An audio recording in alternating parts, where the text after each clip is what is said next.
everybody. Welcome back to the Ben Stewart podcast. So nice to have you again. We do this every single Thursday, and it's live on YouTube. I've been so happy with all the engagement lately, and today is a very special episode. It's an actual friend of mine. I would say, an OG in every school of life that I've ever wanted to be a part of. His name is Paul Chek. He's a real friend, a true human walking a higher path. He's also the author of How to Eat, Move, and Be Healthy and the Last 4 Doctors You'll Ever Need. He is a world-renowned expert in the fields of corrective and high-performance exercise kinesiology, stress management, and holistic wellness. For 37 years, Paul's unique integrated approach to treatment and education has changed the lives of many of his clients, some of those whom I've interviewed with Paul. His students and their clients. He's also the founder of Chek Institute. I interviewed him at Gaia on the Healing Matrix, and man, he took us deep with everything from plant medicines to creativity, flow states, movement, diet, even how we take a shit. This man is a mentor and a friend. So let's get him in here on the Ben Stewart podcast.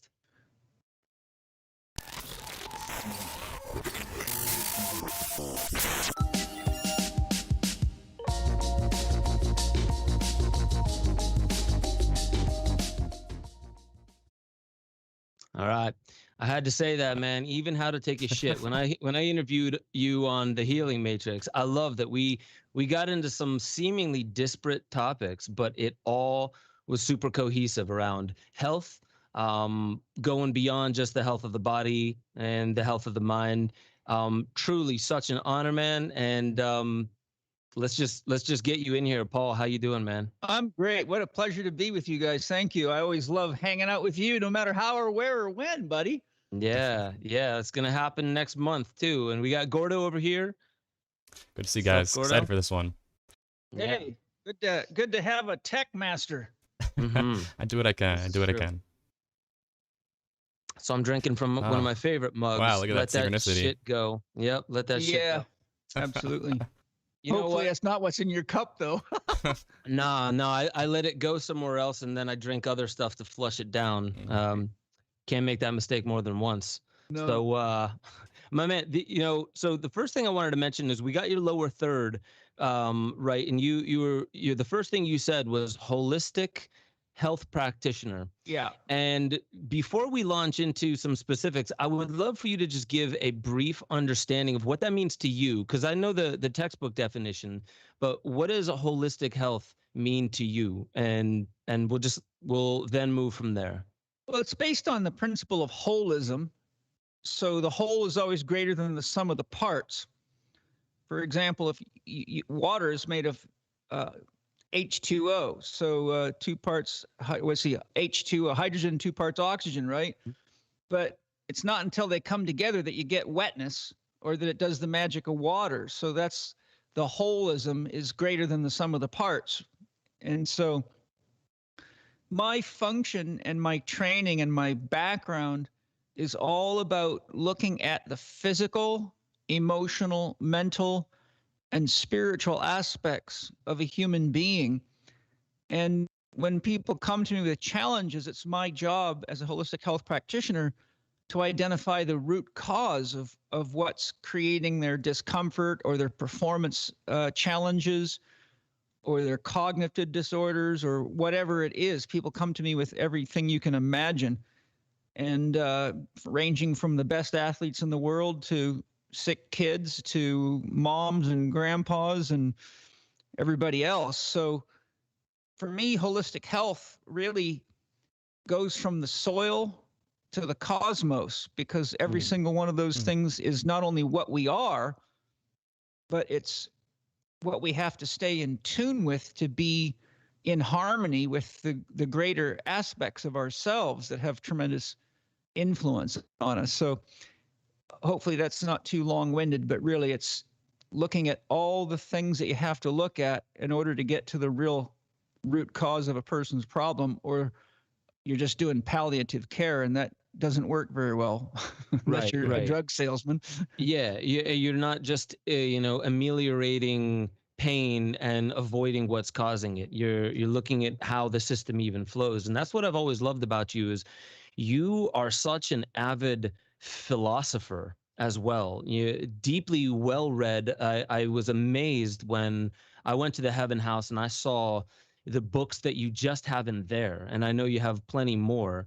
And how organized and meticulous you were with research, because not only did you have entire shelves filled with books, many, many, many, many shelves, but then you had other shelves filled with your notes on those books, organized, categorized, labeled. There's something in that I saw a deeper process and a commitment and a devotion that you have to actually knowing, not even like knowing what to do when XYZ happens, to simply knowing and really looking deeply. And what I've loved about you is you also, when you look at holistic health, it's not from a reductionist way of looking at things. It's almost as an artist, you're piecing all these culturally fractured parts of the human back together so you can see them in their ideal state. You can see what, let's say, God intended, right? Or the highest state of somebody,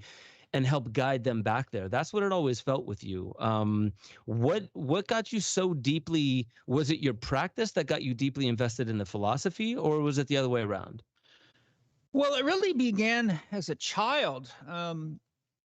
My mother was a Christian Scientist, and I found the religion very challenging to me as a child. Christianity, period. I couldn't get my questions answered. I got belittled for them, and I found it extremely confusing and stressful. I'd be in Sunday school, and one minute they're telling me that God is love, and the next minute they're telling me all the things God will burn me in hell for.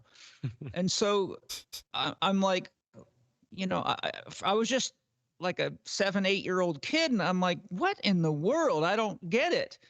It sounds to me like I'm very confused, and so when I would ask questions, I would just get told to be quiet or whatever, and I would say things like, well, how can we sing Onward Christian Soldiers marching off to war with the cross of Jesus going on before, if Jesus is this healer and this person that loves people? It doesn't make any sense to me. And so fortunately, when I was 12, my mother became a yogi, and she joined the SelfRealization Fellowship, which is Paramahansa Yogananda's teachings.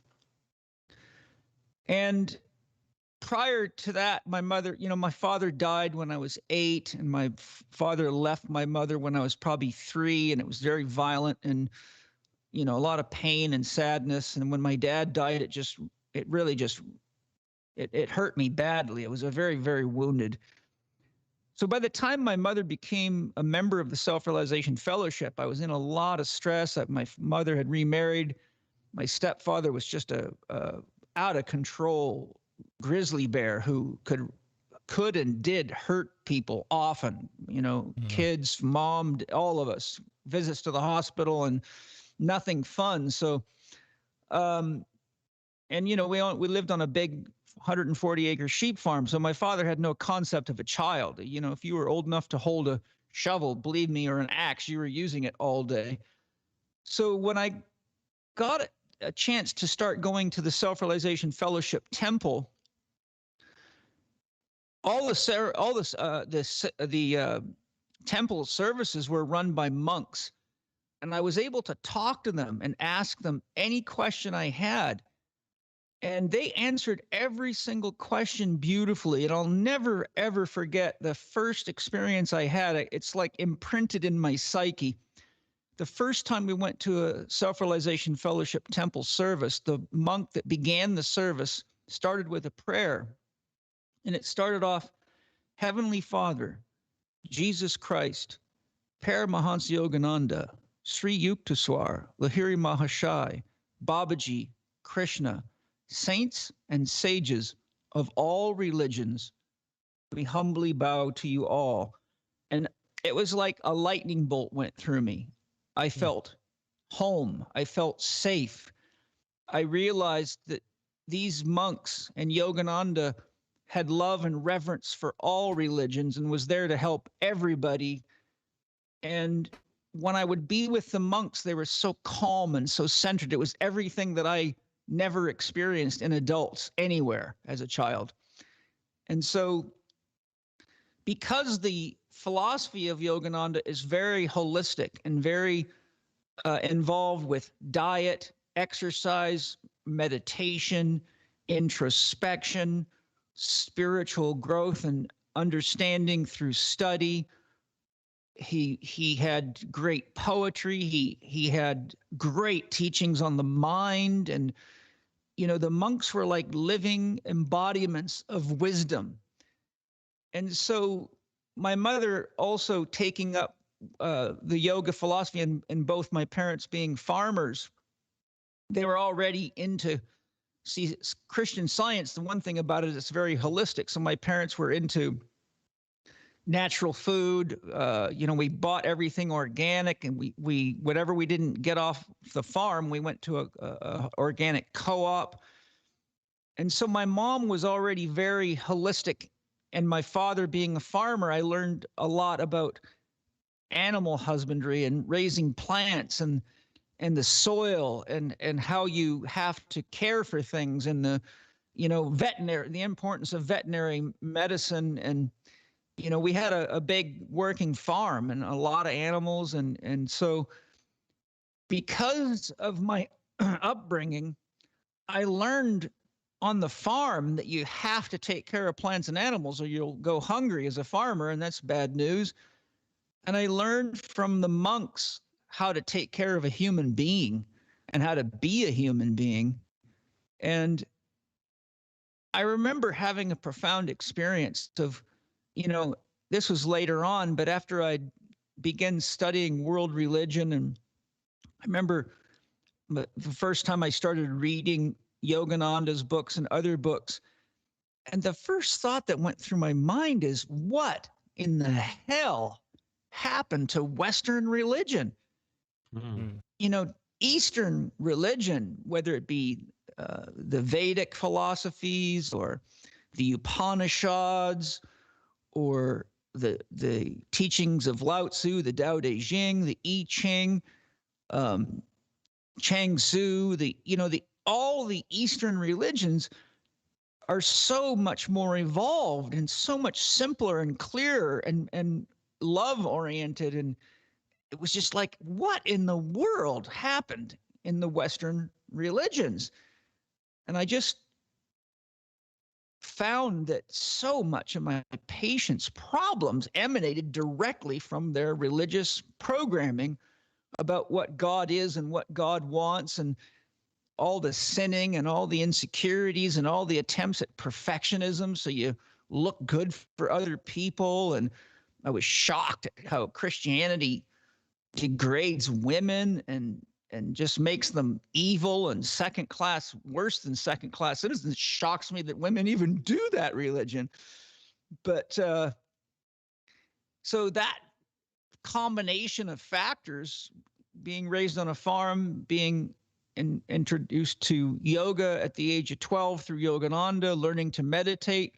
When I was 15, I spent the summer with the monks, and I learned meditation techniques and lived with the monks, and it just changed my life. And I think because that orientation came to me early enough, when I became an athlete and saw what other people were doing, I looked at them like, you're eating shit, for one.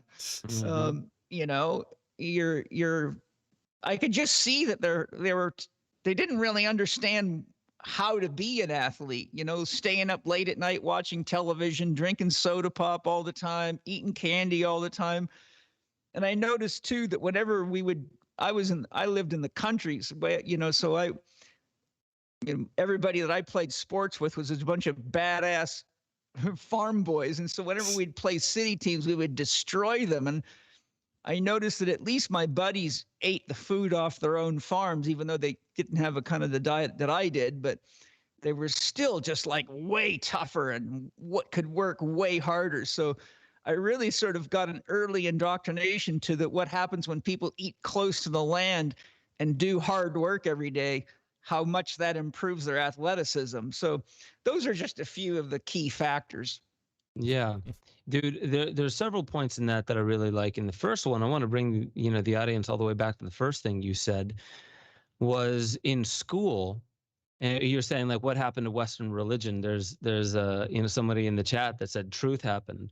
Um, Yeah, the truth is, if the pain teacher shows up, you got to make better choices and look deeper. So if you want to be a Christian, you better study Meister Eckhart and the mystical Saint Bernard and Saint Hildegard of Bingen, and then you'll be okay. Well, you said it. You said the mystics as well. That's kind of the point that I'm getting at. Is like when you're looking at from Eastern to Western religion, you get more of an emphasis once it gets into the Torah and things like the beliefs that are more mathematical and very specific language oriented. Not that that wasn't present in Hinduism or in some of the other Eastern philosophies. They were very specific. But you notice the one thing that leaves is in the Eastern philosophies, a lot of it was about the access discipline to it, being meditation, Tai Chi, a movement of the body. Not that that goes away once you go to the East, because there's still Sufism, Gnosticism. There were beautiful things that they were getting into. But once you got over into the New World, something else was in the driver's seat. It wasn't the core practices that bring you deeper into what religion is pointing towards, which is that esoteric thing that anyone can access. It became more about how are you externally governed and governed by the fear of God, governed by the Templars, and then moving into the New World, we had the literally groups of pilgrims that were called the Indian haters, and they would literally just go around ending the lives of Native Americans, and these were church groups. And that's not to put that stain on all church groups.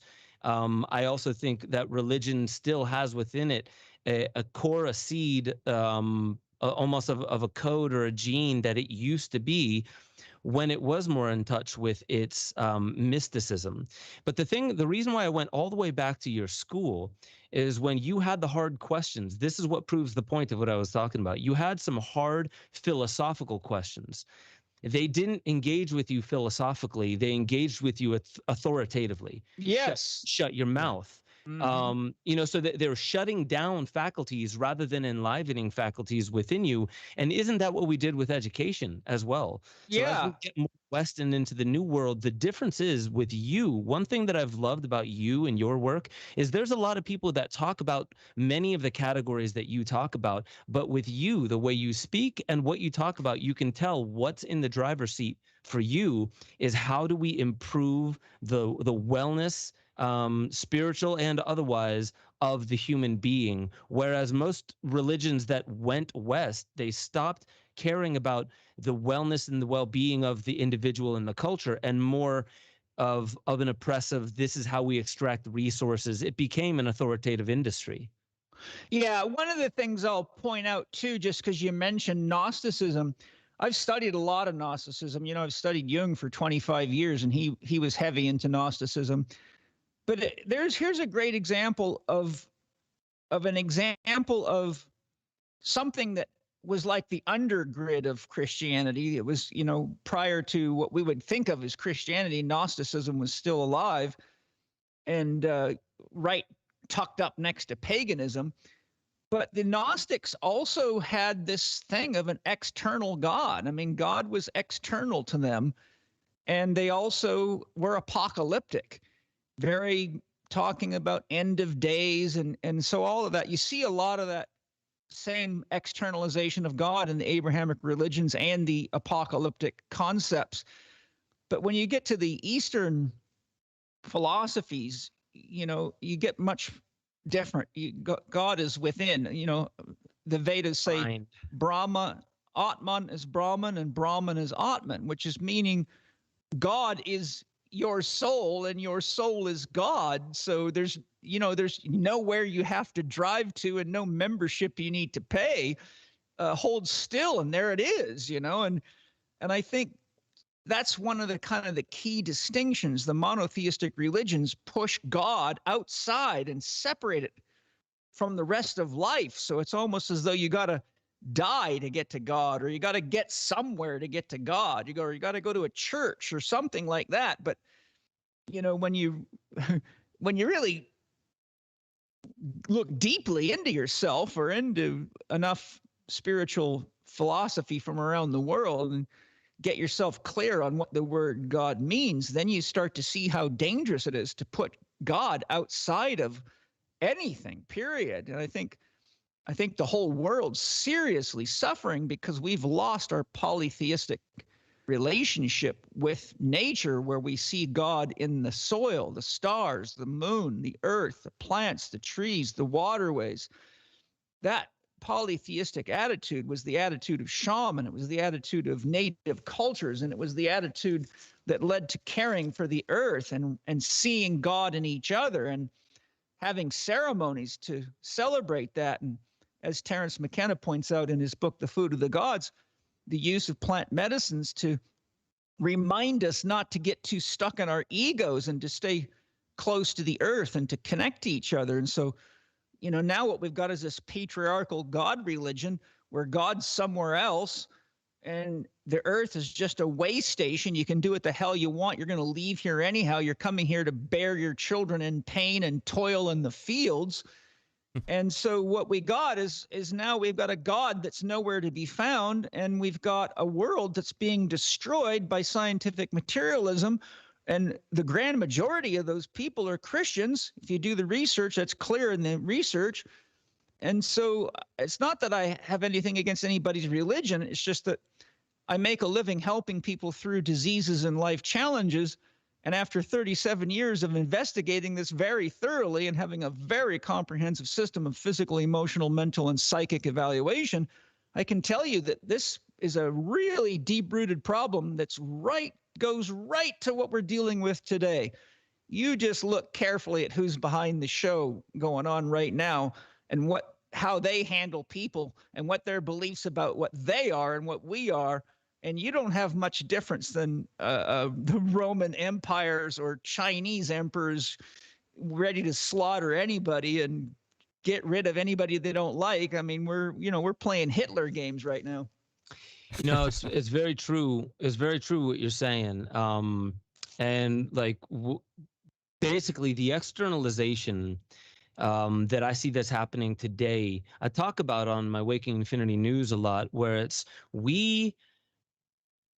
we're not taught to have intuition. We're not supported to have any kind of knowing about ourselves. We're told that the external world and sanctioned professionals in sanctioned institutions, they own the right to say the words like cure. They own certain words, and you can get in a whole world of trouble if you go against and push against it.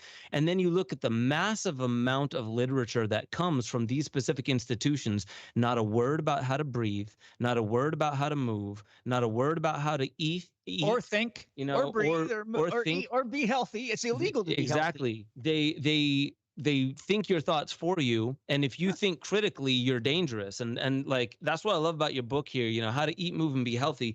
You're touching upon these core tenets of it. Yeah.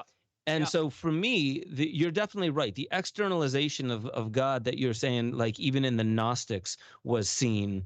And they talk about the archons and all these things that like are external to us and very powerful. Whereas you're definitely right. In the Eastern philosophies, and you would say the Eastern religions, the way their practice was developed was around facing those things within and having the right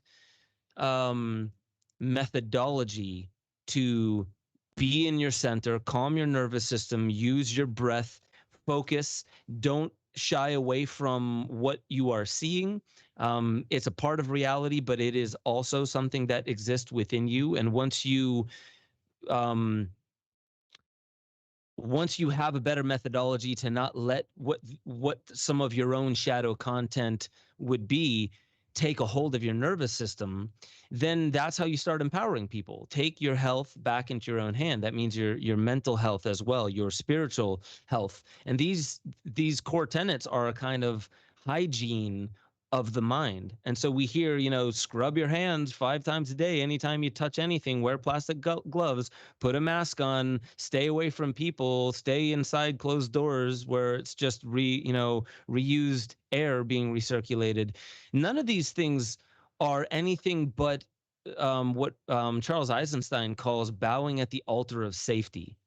Yeah. making it seem like life is all about being safe. And I would love for you to riff on that part, because I know you bring people in, you guide people into their health by empowering them. So I would love to hear your thoughts on that.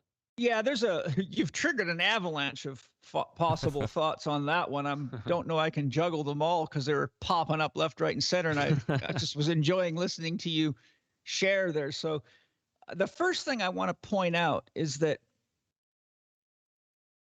we have a combination of very significant challenges in the human being today.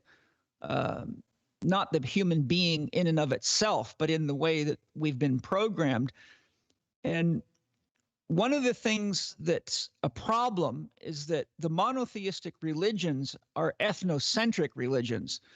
So whenever you have an ethnocentric religion, you have a God with its own rules and regulations, which by definition makes it not a God. I'll point that out. By definition, God is that for which there is no other. God is that which is utterly sustained within and of itself. There is nothing behind God. A great description of the real God is given by Lao Tzu in the Tao Te Ching when he describes the Tao. He says it's older than old, it's deeper than deep, it's darker than dark, it's older than God. What's he saying? He's saying what God is, you can't even put a name on. If you've got an idea about what God is, then that's something that's fairly recent compared to the Tao. So talking about God, you have to distinguish. Are you talking about the Tao that can be spoken, or a God that's an idea? Or are you talking about that for which there is no other and there is no name or way to describe it? And the instant you begin speaking, you're already dividing the whole. And so the other problem is that we've lost our understanding of an application of spirituality. When you have ethnocentric religions, they build fences around themselves. They're closed belief systems. They war like hell with each other, and they threaten you. If you're a Muslim and you start studying Christianity and walk in with a Christian book or a Buddhist book, you're going to meet some pretty intense experiences.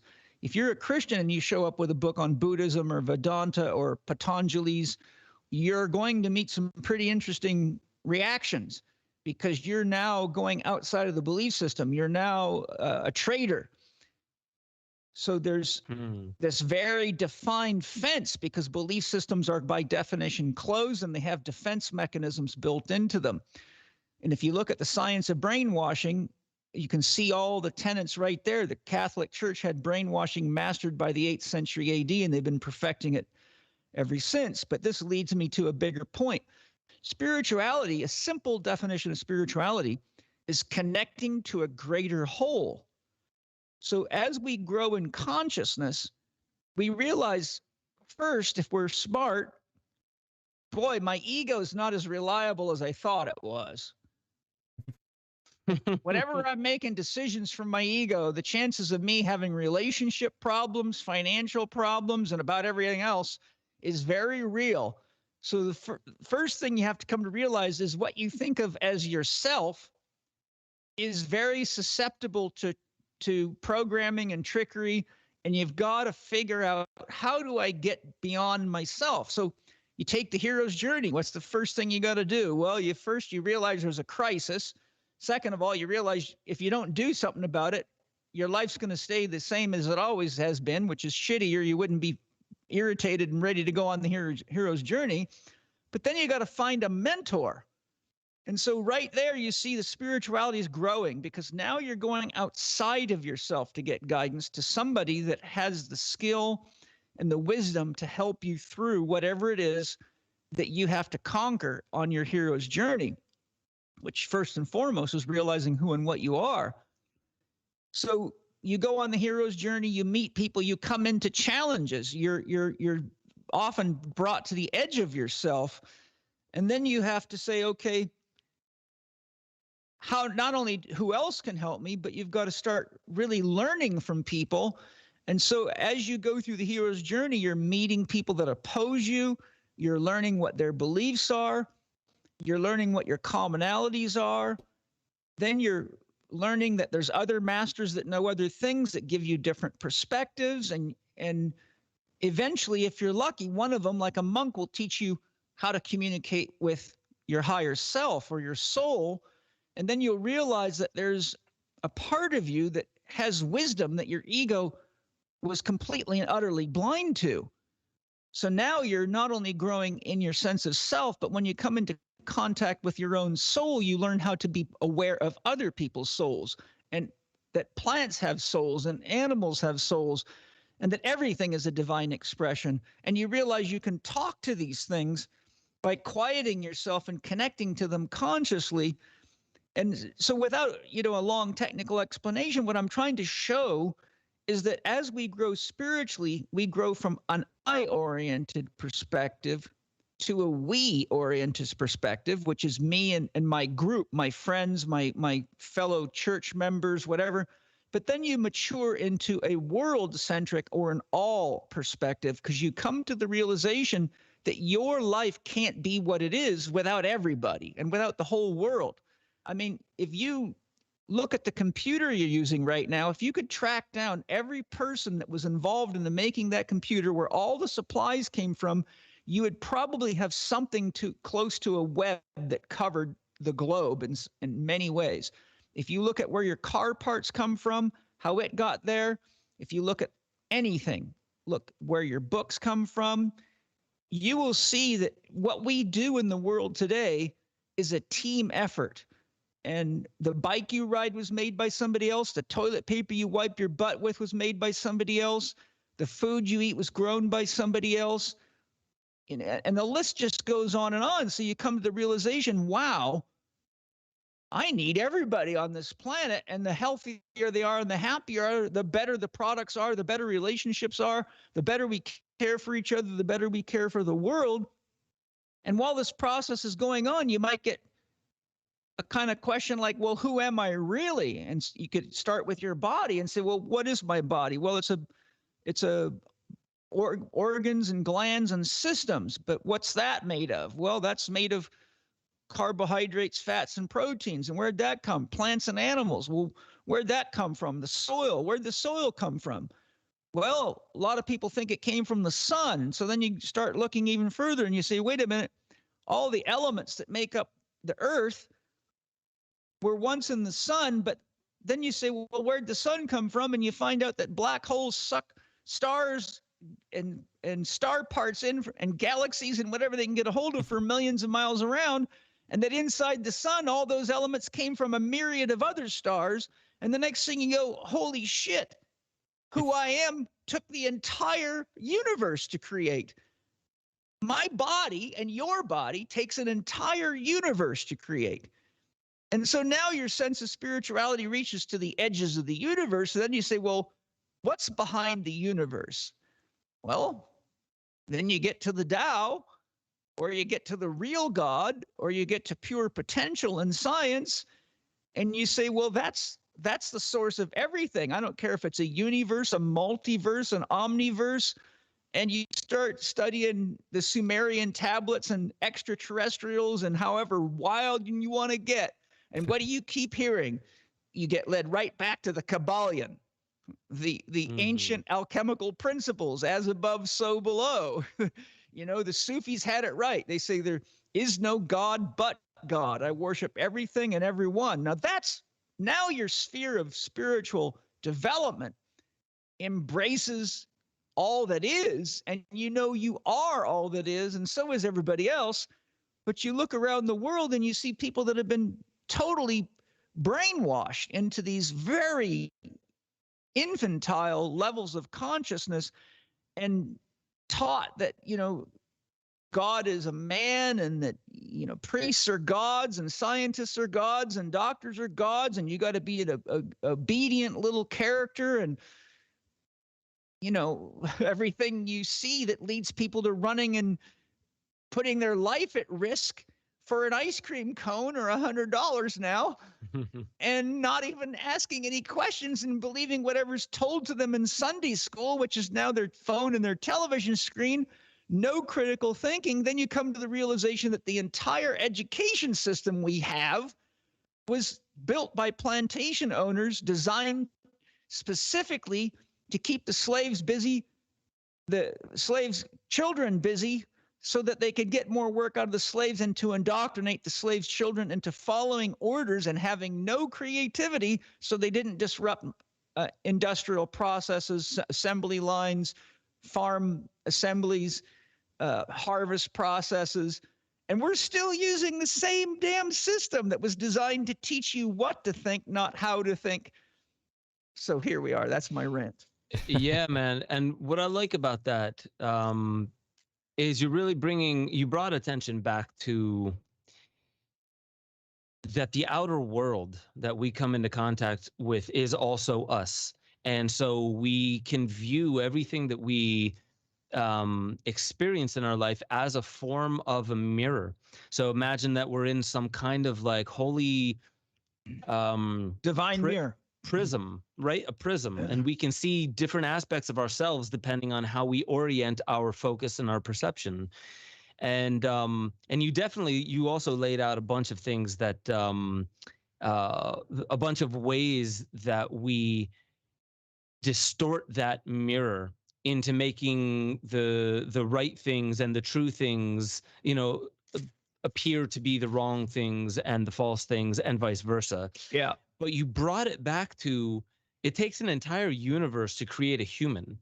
And, I have this book in front of me. It's called The Pineal Gland, Eye of God. It's Manly Palmer Hall. Yeah. It's just a section of his book. And you just look at that and you just start thinking that an entire universe, it took to create something that has a very specific anatomy and form to it. And that's why I like your training is very specific on how you feed the body, how you move the body, how you rest the body, right? And all these different things of understanding that a human is fucking incredible. Like a human being, the more you actually connect with your human being and your humanness, you come to realize, man, this is like, you think of like, you have a Toyota Tercel, and then somebody else comes up with the latest, Tesla, or you got like the most bitchin' car you could ever find. And then you think from there, oh, there's actually the magnitude of that difference between these two cars. And now you're also finding out that it's not just the car. It is, an intergalactic, communicating and traveling device, and it does your taxes for you. It consoles you when you're not feeling that good. You know what I mean? Like, there's this thing that we have access to that we barely even understand what all the parts are and how to feed it, let alone the sophisticated ways of using your human being to manifest. And I think this is actually one thing that we're being taught, is that we're not magic. We're not special. We're so biased. Our minds are nothing compared to a computer that's always right. And the only thing wrong with a computer ever is human error. And look, we're on this tiny little dot floating around in vast, endless space. We're so insignificant. Forget your potential. But what I love about you is it seems like even with your clients, and I would love to get into some of the people that you've coached. I know Danny Way, epic skateboarder, we interviewed him together on Healing Matrix. But the way that you approach each human being also reminds me of, and the same reasons why you've mentioned that, you've mentioned the use of the smag, the bag of smoke that you do, the volcano bag of smoke, the different herbs and things along those lines. Just these things that we can do to augment the way that we are oriented, so we're even being an efficient human being. It seems like you're really bringing people back to the core. Yeah. And where everybody else is like, let's stay on the periphery and oh, you got a sore back, let's make sure the pain goes down. And, instead of like, well, you know what, you're carrying too much on your back proverbially as well. Maybe you slow down. Maybe you need to change your diet.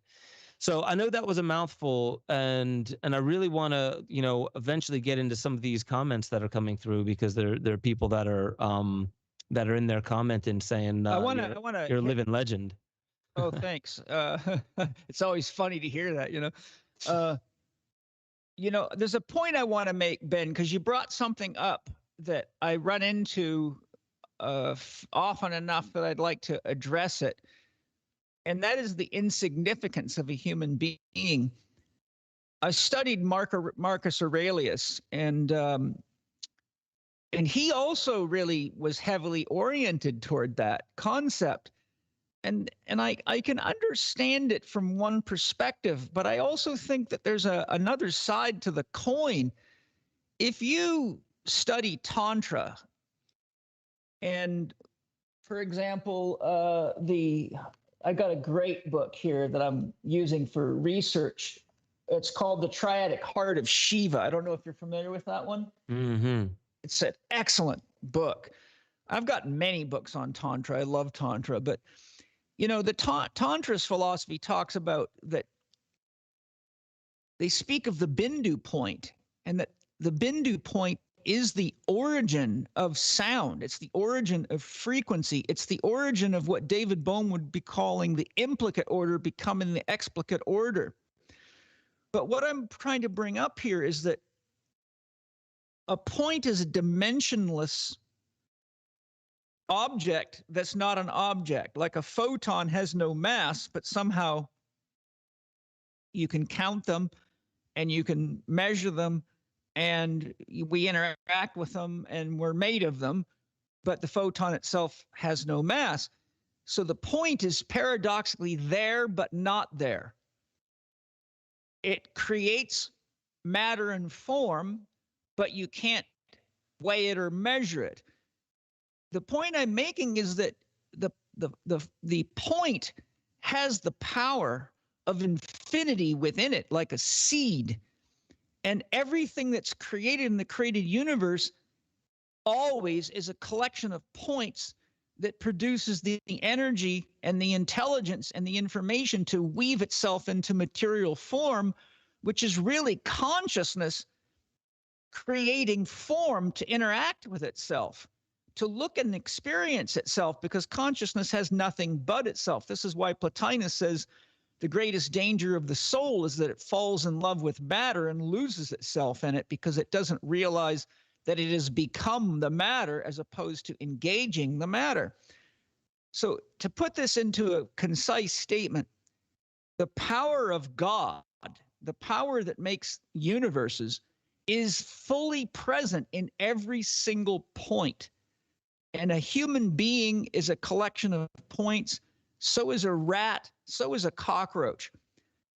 So the insignificance is that everything is God.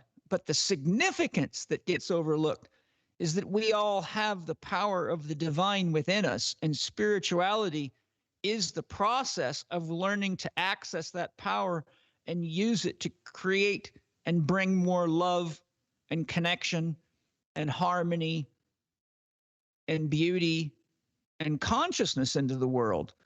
So I think it's very, very important from my perspective that we don't get too far into the concept that we're nothing special. Mm-hmm. Because the one thing that we have is we have the awareness to be aware. And when you have the awareness of awareness, you're classically called a conscious entity. Mm-hmm. And if we're aware that we're aware, then we're also aware of when we're lying to ourselves, when we're manipulating or cheating others. And we're also aware that when our own belief system isn't serving us and it's causing us pain and it's causing conflict in the world. And as we deal with the pain teacher, which shows us where the untruth of our philosophy is hiding in our story, and we start to heal, we allow more God to flow through us. And to highlight just how unique we can be, Sri Aurobindo, who was, a very unique man. I know you know who he is, but for those of you that don't, he was a Harvard-educated Indian. Not Harvard, he was Cambridge educated, and he was extremely intelligent and deeply developed spiritually. But he came from India and ended up going back to India after a while. But he did research because he had a question.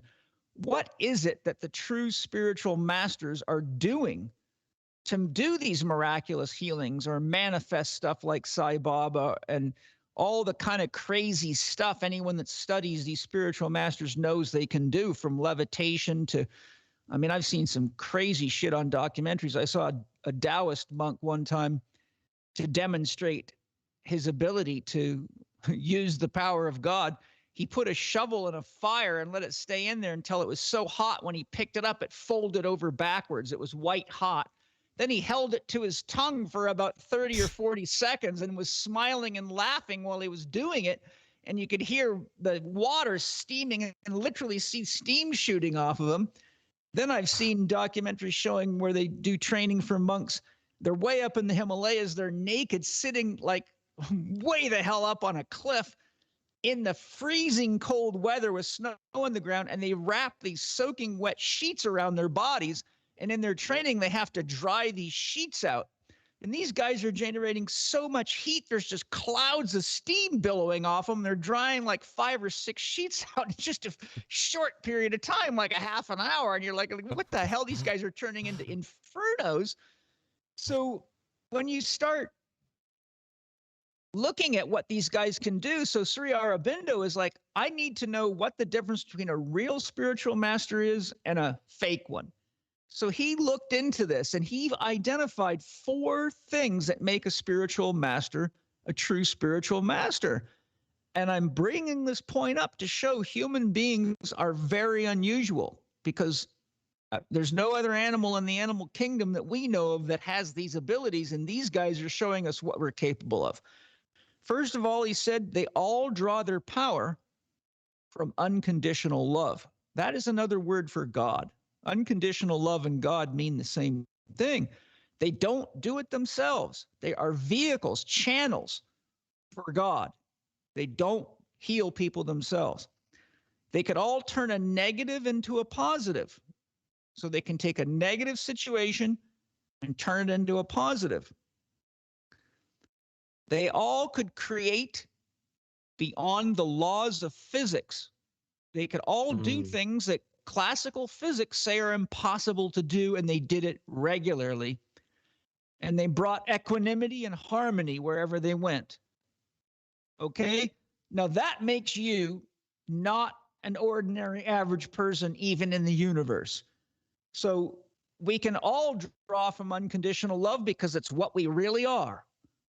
We can all turn a negative into a positive. It's called having patience, having some emotional intelligence, and getting clear on what is ideal for everybody involved instead of just yourself. We all create beyond the laws of physics almost 24 hours a day. It's called thinking.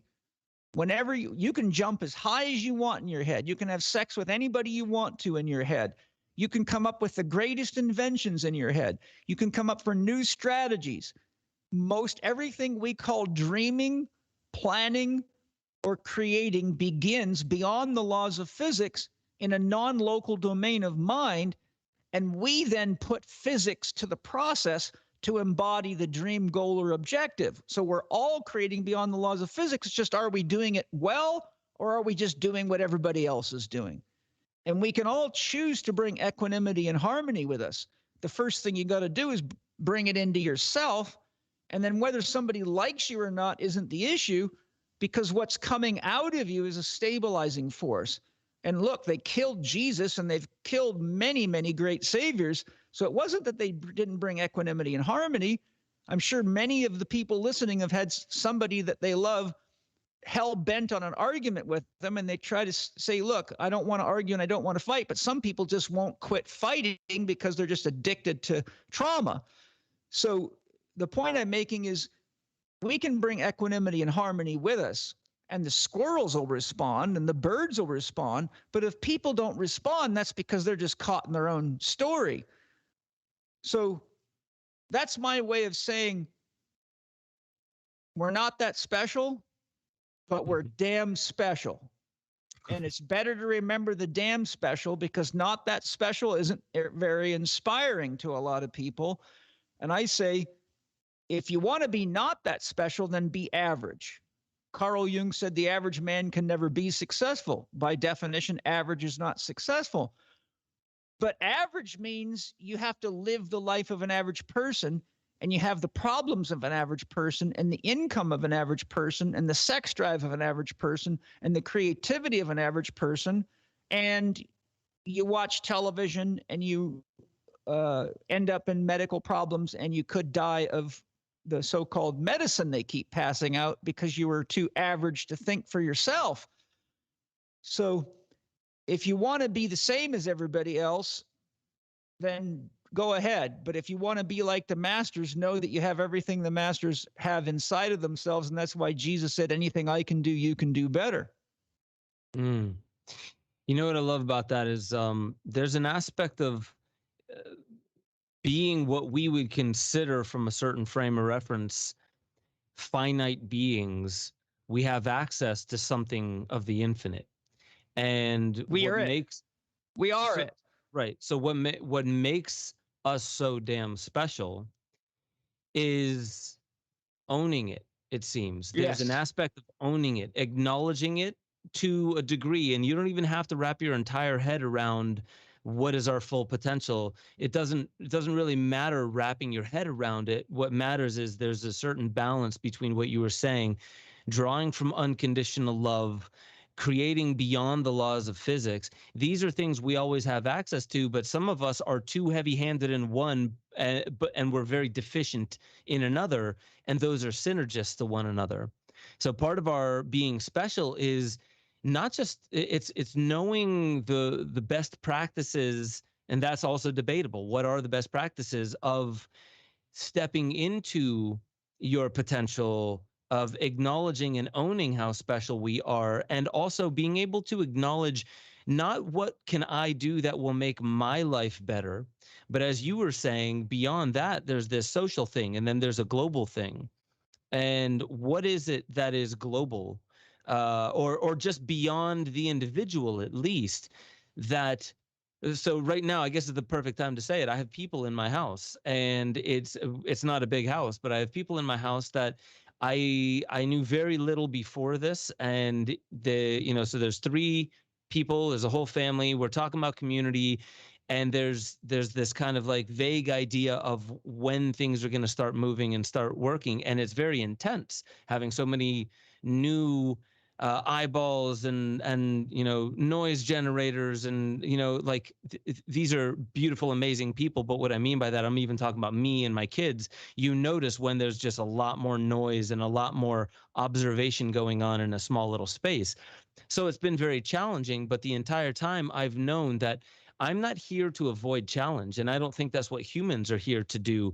It's to know enough about the song that's being sung, proverbially, like what's happening in the world and what are we missing. The reason I became a filmmaker is because I noticed there are all these great documentaries, but they're missing a very valuable piece, and there was a void I needed to fill because not enough people were actually doing it, and so that led to a vocation for me.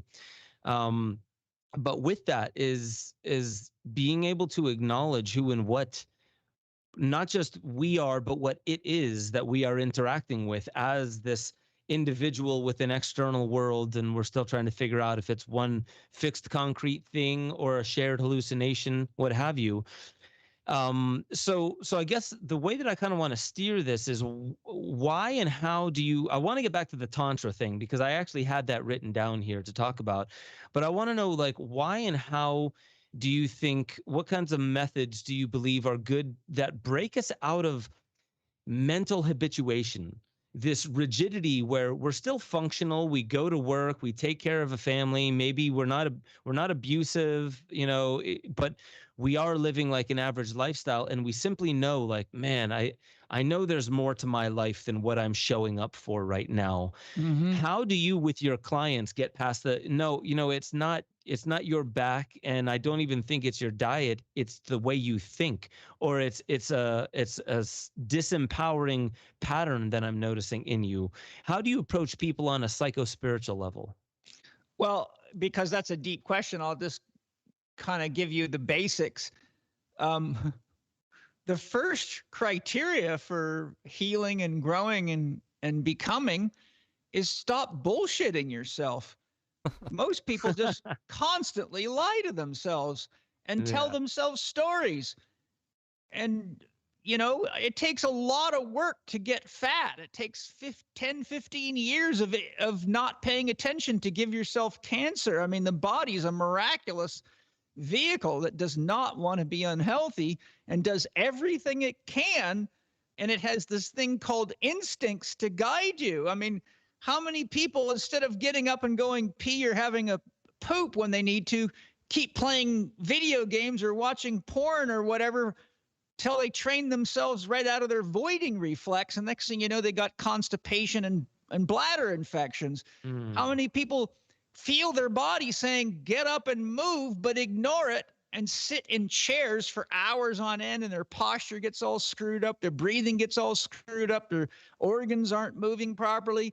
How many people know they're tired, but they keep drinking coffee and taking pills for headaches because they work all day at a job they don't like, so they don't start living till they get home and have a joint in their hand or a bottle of wine, and then they got to watch late night TV just to sort of check out of the prison that they've put themselves into.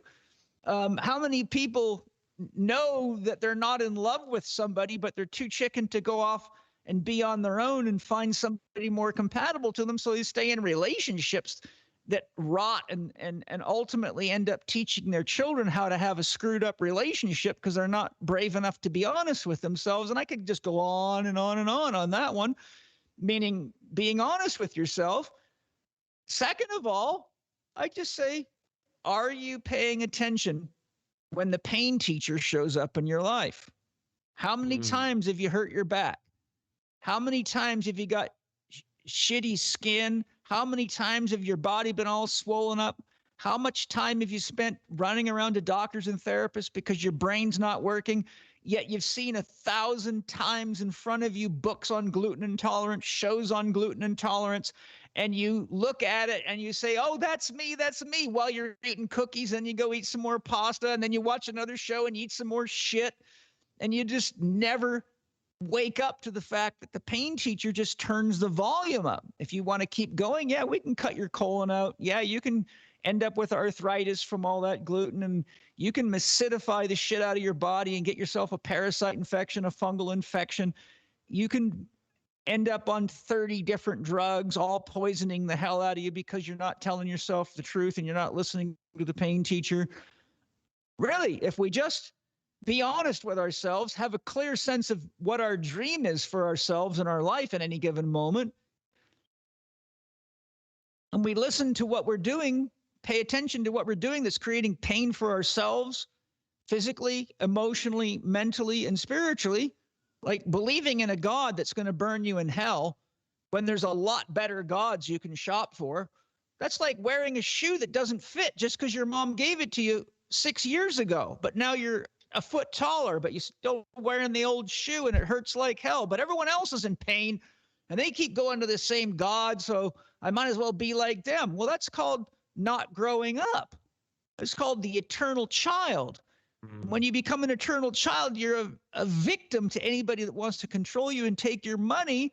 And so here we are in a sea of children who haven't grown up, that don't listen to themselves about God, about food, about sex, about money, about exercise, about sleep. They don't pay attention to their thoughts.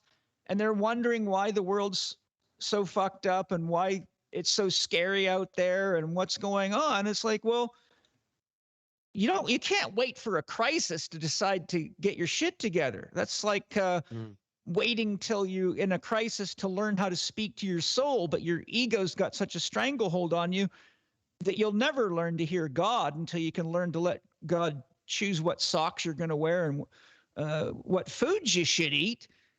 So, that's how I get people going. I say, let's be honest. Don't bullshit me. I'm a bad guy to bullshit. I can read people like a fucking book. I've been doing this for 37 years. I tell people, if you want to know what a shaman is, I'll tell you.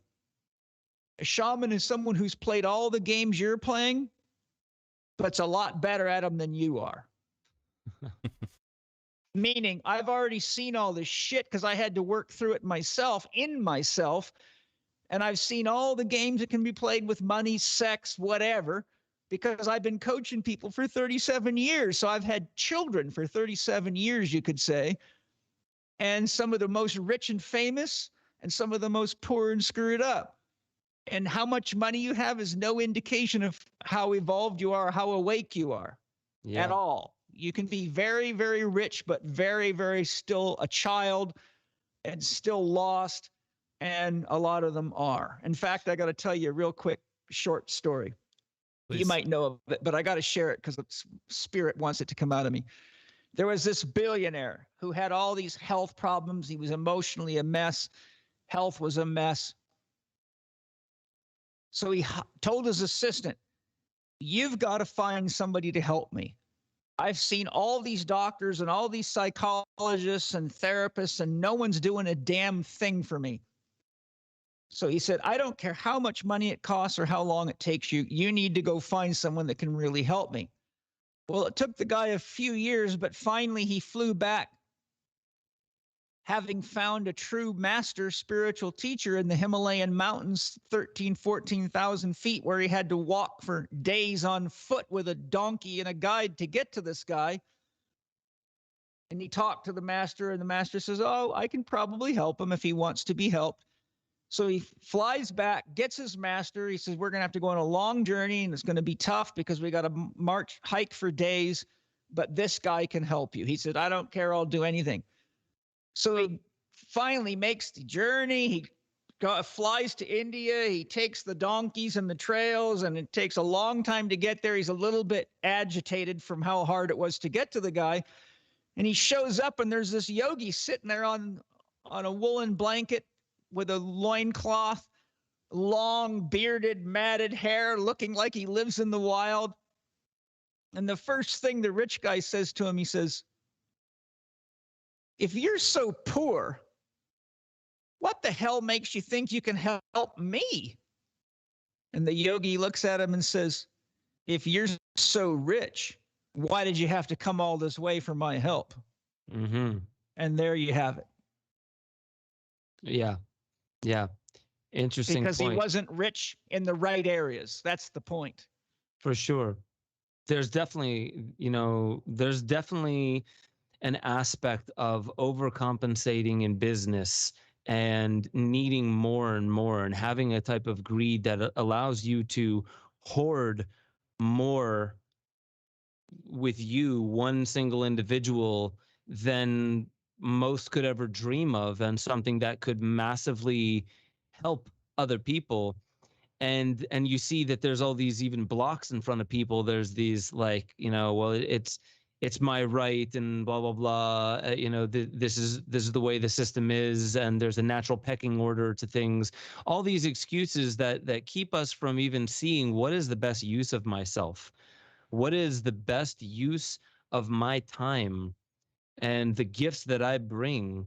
And it definitely is something where a lot of people, they fill a void with money, and it's not the only way it ever happens, for sure. But thank goodness there are those who actually, they find their abundance by actually losing some of the shackles of their feeling small early on, and their entire life is dedicated and devoted to others. So I really appreciate what you're saying. And I want to talk about some ways that people that maybe have everything, they have the money, they have the job, they have the, whatever, the trophy husband, wife, all that kind of stuff, kids with great grades, all that kind of stuff, but there's still something missing. And I was going to mention plant medicines, but I think I want to actually ask first, how do you notice that people's sex life is lacking, even if they're having a lot of sex, right? How do you notice that, like, what does that turn into for people? Maybe some of the athletes that you work with, but on a spiritual level, because you mentioned tantra, and I want to segue this into potentially anything that you can share that has a higher and potentially esoteric notion to how we can work with sexual energy in ways that you're not going to find in textbooks or by watching 2.5 Men or regular programming. So take it away. Yeah, and just so you know, at some point, I need you to let me run to the toilet so I don't have wet pants here in a minute. But For sure. No worries. well, here's a couple of things I want to share in that regard. One, what people don't often conceive of is that what they think of as sex energy is really what's called libido. And libido really is directly correlated with life force energy or chi. So a person's sex energy is only as good as their libido. If you got a tiny little battery, it's not going to run your lights very long. If you got a great big battery, you can run your lights a long time. So if your libido is low because you don't practice, holistic health, you don't have 4 doctors, Dr. Happiness, Dr. Movement, Dr. Diet, and Dr. Quiet to manage your values, then you can have tons of money and you can even want to have a lot of sex, but you have no libido. So the quality of the sex is going to be a direct reflection of the libido, because the lower your libido, the more stress you're under, the more stress you're under, the more sympathetic you are. And the act of ejaculation in a male is sympathetically driven. The act of maintaining an erection is parasympathetically driven. So if a person can't maintain a parasympathetic state, which is an open state, a state of connection, a state of reception, which is really best powered by love, then they're not going to be able to be a good performer sexually. So that leads to all sorts of gimmicks and tricks, from Viagra to, any number of things. But it also leads to a lot of insecurity. When women have that problem, what happens is their sex drive goes down and their vaginas dry out. So where a man has a hard time maintaining an erection, a woman starts losing her desire for sex, and the vaginal moisture begins to decrease because she's excess yang. She's got too much fire in her, so it dries her out. So the first step towards a healthy sex life is having enough libido. And libido is a product of how you manage your food, your hydration, your sleep, your breathing, your thinking, and your movement. Those are my 6 foundation principles. 3 of them are feminine: nutrition, hydration, and sleep are yin. Breathing, thinking, and movement are more classically yang. And if those 2 don't balance, then you're out of balance. And the more out of balance you are, the more energy it takes just to keep you alive, because you're like an engine that's running very poorly, and an engine that runs poorly consumes a lot of gas, and it has a lot more wear and tear on it because it's not in harmony. So once you realize that sex energy is libido, and libido comes from self-management. And if you look at it, the word qi in Chinese actually means steam. Most people don't know that, but I study the languages that I'm studying, so I really understand their concept of the words. And if you look at what it means, to why they called life force energy, why it's really called steam, is because it's a nature-based philosophy. And what they know from nature is you can't have steam without earth. You have to have a pot to put water in. You have to have water to put in it. You have to have fire to make heat. And you have to have air for the steam to rise in. And lo and behold, when they're talking about chi, they're talking about our ability to manage earth, water, fire, and air. And a person who can't manage earth, water, fire, and air is somebody's patient, because earth is the things you eat and the things that are embodied. An animal's structure is earth. Muscle is earth. It's got lots of water in it because it has to have water in it to be alive. Fire is metabolism, and how you eat and the balance of the foods you eat determines whether you're metabolically efficient or whether you're got metabolic syndrome. And how you breathe is how you oxygenate the fire and metabolize and energize the system, be it the Krebs cycle or otherwise. So if you don't know how to manage earth, water, fire, and air, you're going to have low libido. And so your sex life is going to reflect that, and so is your mind. And so I think someone who's into tantra is into learning to use the power of the sex stimulus to energize the libido so that it begins to rise up the spine as Shakti and Shiva dancing right along your spinal column, making love. And if you can get Shakti and Shiva up to your brain so that they have an orgasm together, then you will realize who and what you really are. And you don't even have to ejaculate. That's one of the key things about tantra. It's not about blowing your load.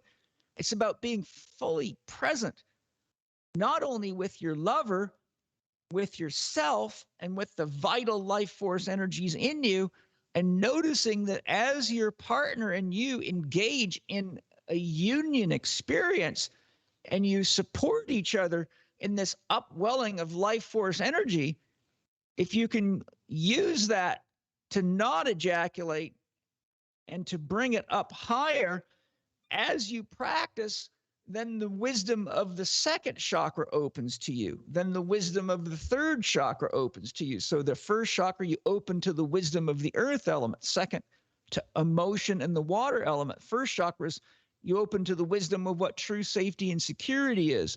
Then you open up to what true connection is and flow is and rhythm is in your life. Then you open up to what it means to really step into your personal power as an individual. Then you open up into the fact that love is all there is, and love is the great harmonizing force, and love is really the mothering energy of nurture, growth, development. It's eros and it's agape. Then you open up into truly expressing yourself in relationship to yourself, others, persons, places, and things, expressing your creativity and giving voice to your truth. Then you open up to what your true inner capacity for vision is, which turns out to be endless. I'm a remote viewer, so I know, I can go anywhere because I can get here. And then you open up to the truth of what death is really all about. And when all 7 of those energy centers are open and you've used sex to do it, you've not only learned how God does it, but you've learned what sex energy is, and you've also learned how to really orient more on pleasuring your partner and sustaining this connection, sustaining eye contact, celebrating the beauty and the awesomeness of God sitting right in front of you. And then when you feel that the spiritual practice has been fulfilled, then you can finish the job if you want to. Then you can make a baby or if everybody's in harmony with it, ejaculate or finish it off. But, most people, when I was a kid on the farm, if you did a really good job, you might get a piece of cake. But most people today eat the cake and then they're too tired and lazy to do the job. So Tantra says, do the job and then eat the cake. Interesting. That's really nice. And what's interesting about that is you're mentioning that there's a lower reward and a higher reward inside of it. And the higher reward takes a sophistication, a nuance, more time, more discipline. The quick reward is obvious of sexual intercourse.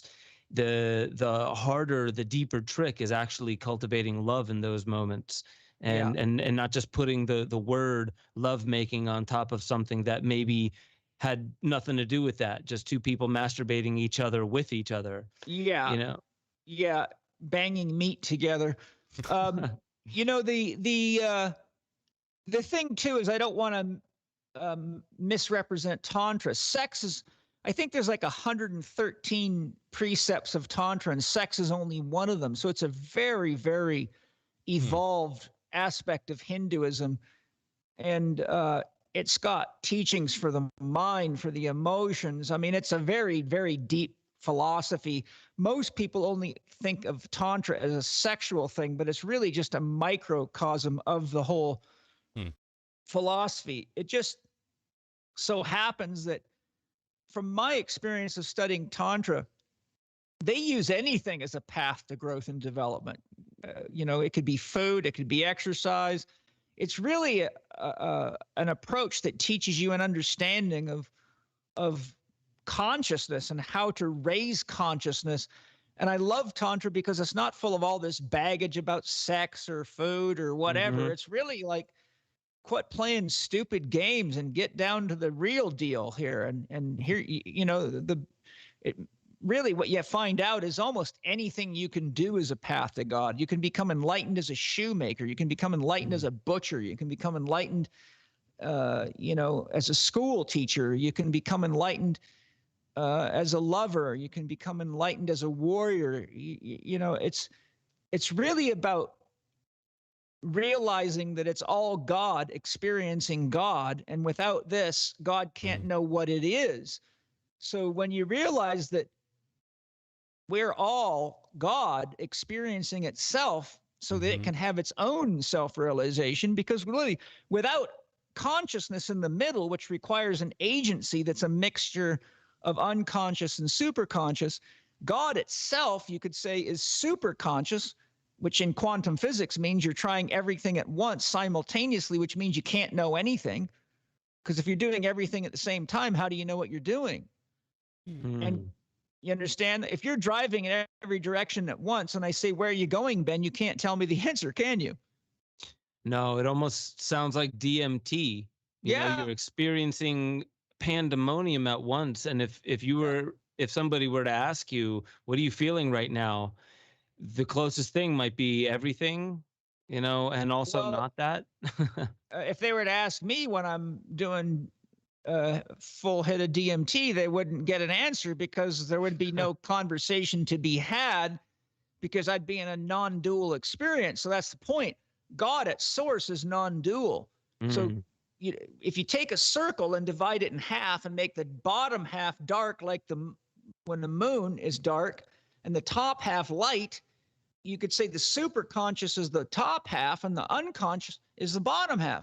So God's creating all the time, just like you digest and metabolize and assimilate and eliminate, but don't know how the hell it's happening. You're just glad it is. Right. And on the top, God's just dreaming it all up at the same time. So the top of it is the dream, and the bottom of it is the embodiment of the dream. But neither of those two realizes what they're doing until somebody in the middle says, holy shit, look in the mirror. I see you. Who are you? How'd you get here? Those are interesting aha moments. I know you have to take. Oh, oh my God.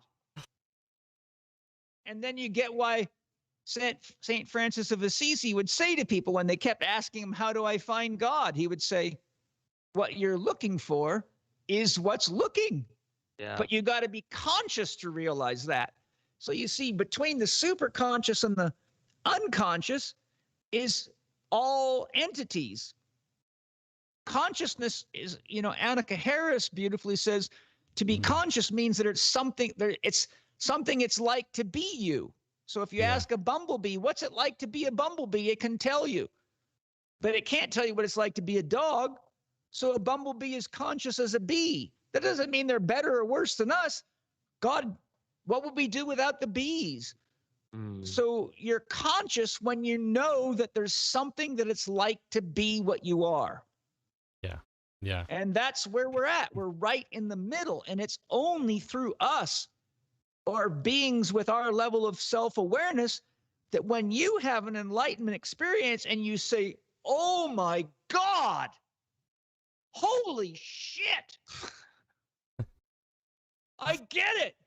Oh my God, it's so funny. It's amazing. And it's the dirtiest, nastiest joke ever. God fucking digs all this evil and digs all this sex and digs all this spiritual stuff and digs all this food. God's so brave. God will do any fucking thing.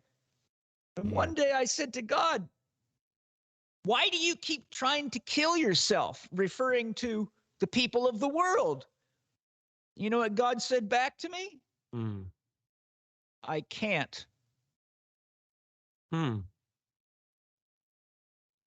I can't. And I said, I get it. And I cracked up laughing. He said, you think all these people are dying. He said, this is just a big show. This is how I play. Who do you think's wearing all these bodies? Who the hell do you think you are? You think you're Paul Chek? Look deeper, buddy. I can't die. I have no beginning and I have no end. I'm not even a thing. I am no thing that is everything. I cannot possibly die.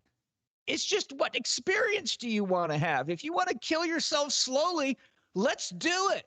I've done it a lot of times, but if you want to try something new, I'm up for that too. It's far more fun to live than it is to die. That's why you came here. But the deep teaching was, I can't. And that's my point. The other point is, God's in no hurry for us to be enlightened, because what do you do then? Right? Right. You know, it's interesting you mentioned that, is the part specifically about the dying part, because we get so attached to these things that we know one day we're going to give up. And there is an aspect of fully living it while it's here, and really being immersed in the present. And that's where all these books and teachings about presence is. But it seems societally we have this Programming.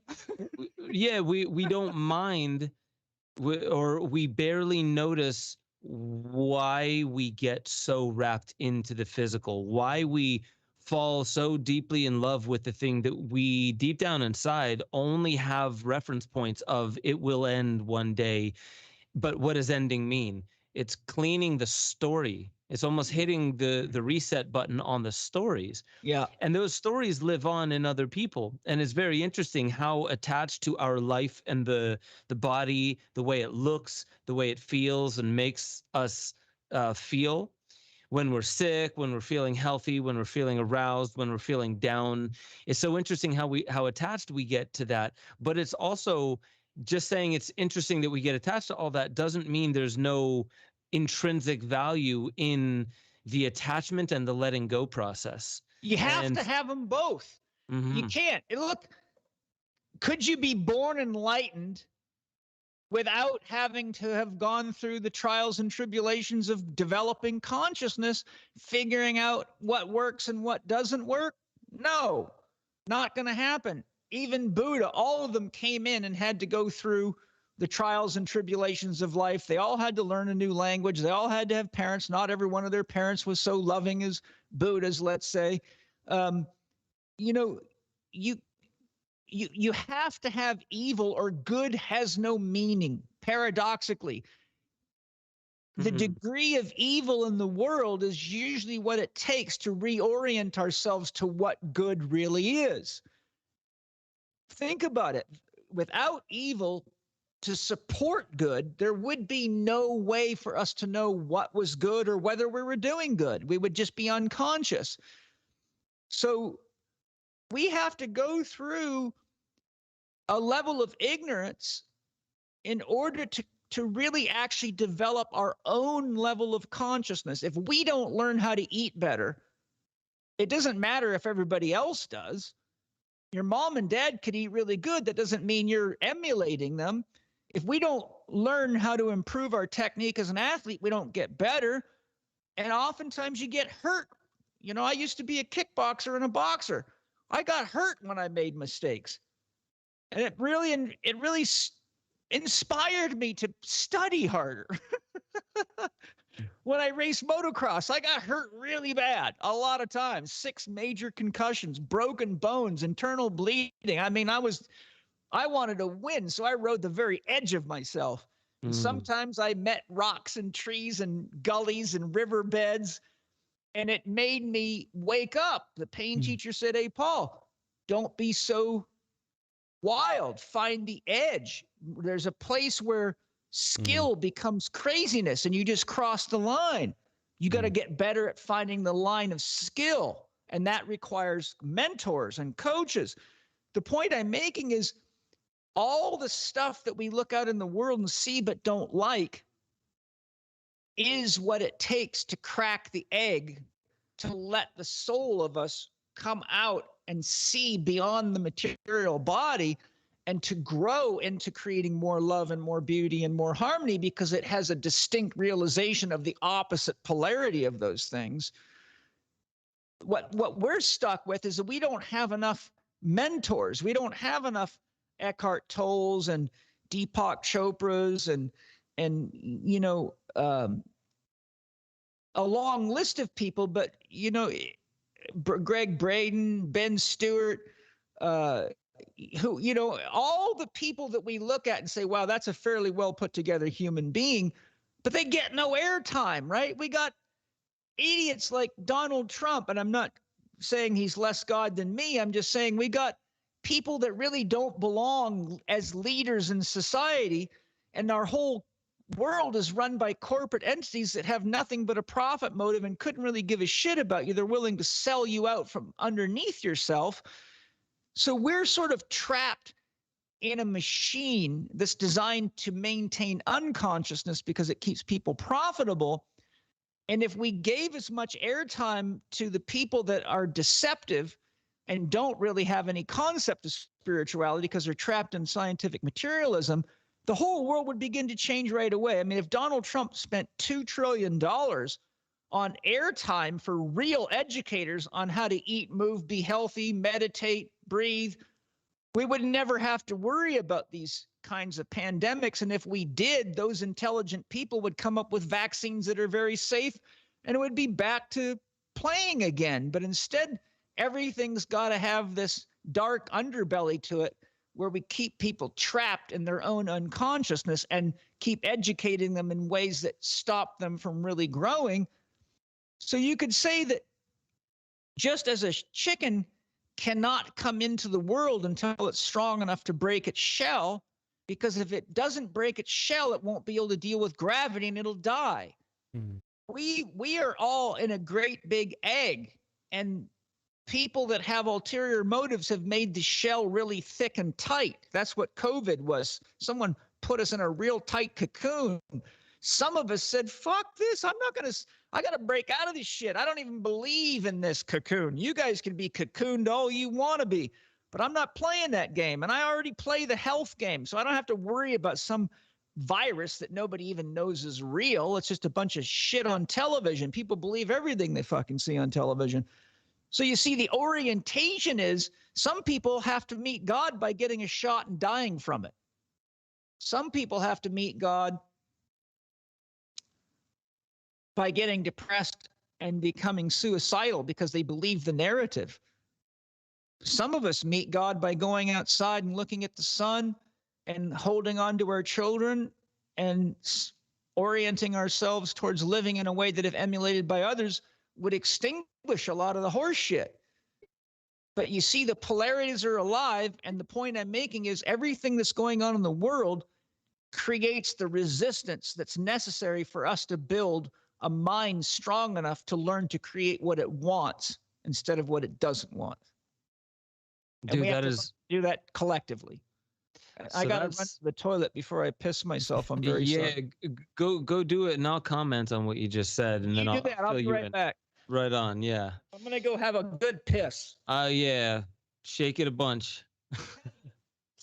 So what I love for the audience, what I would love to mention here is that we're talking with a holistic health professional, and we've talked mostly today about the really just the concept of how do you know what it is you're even supposed to be doing on this planet? How do you identify those things that are actually causing for not just health issues, but what are health issues? How does that mirror back to us who and what we are and what kind of path we're on? And what I love about Paul is he has people. So I'll be meeting up with him, a couple of the good friends, one being Kyle Kingsbury, at the end of August. And I'm in this text group with all of them, and Kyle Kingsbury has this, I've seen Paul take him through mandalas before, and several mandalas that he'll have people like working on their own personal myth and what that myth actually is. And understanding your story and your myth is akin to understanding the timeless part of yourself, not just the timely part that will change here and there and everywhere all the time. Those timely things, those things that are immediate and urgent, are always changing. But it seems like the timeless, mythological, allegorical things that come out more as artwork, they're speaking deeper to what health is in general. And so what it sounds like is that health is a part of our path. So health is a part of our path. It is a tool to be more efficient along our path. But at the end of the day, it's the path that we're walking. Sometimes health is a destination point, not a final destination, but a destination point in our path. But we don't just live to not die for a long time. And we don't just live just to feel good and healthy, as much as that's amazing. And not dying for a while is also amazing. But there's something deep about how health supports us in learning and growing along the path of life.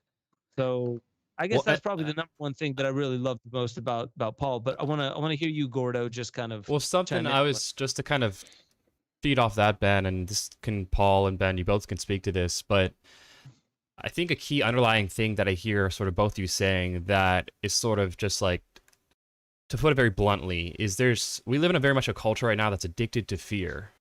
And I don't think that's by accident. I think a lot of the systemic design from media to, you can look at a lot of different sectors, but especially in media, fear is very much, you can look at it from social engineering perspective. It makes it easier to control the masses through fear. It makes it better economically to sell you stuff if you're in a state of fear. You can go down all the list of why fear is a very strong exploitative weapon for people who don't have good morality or, let's just say are very unethical, to put it very simple.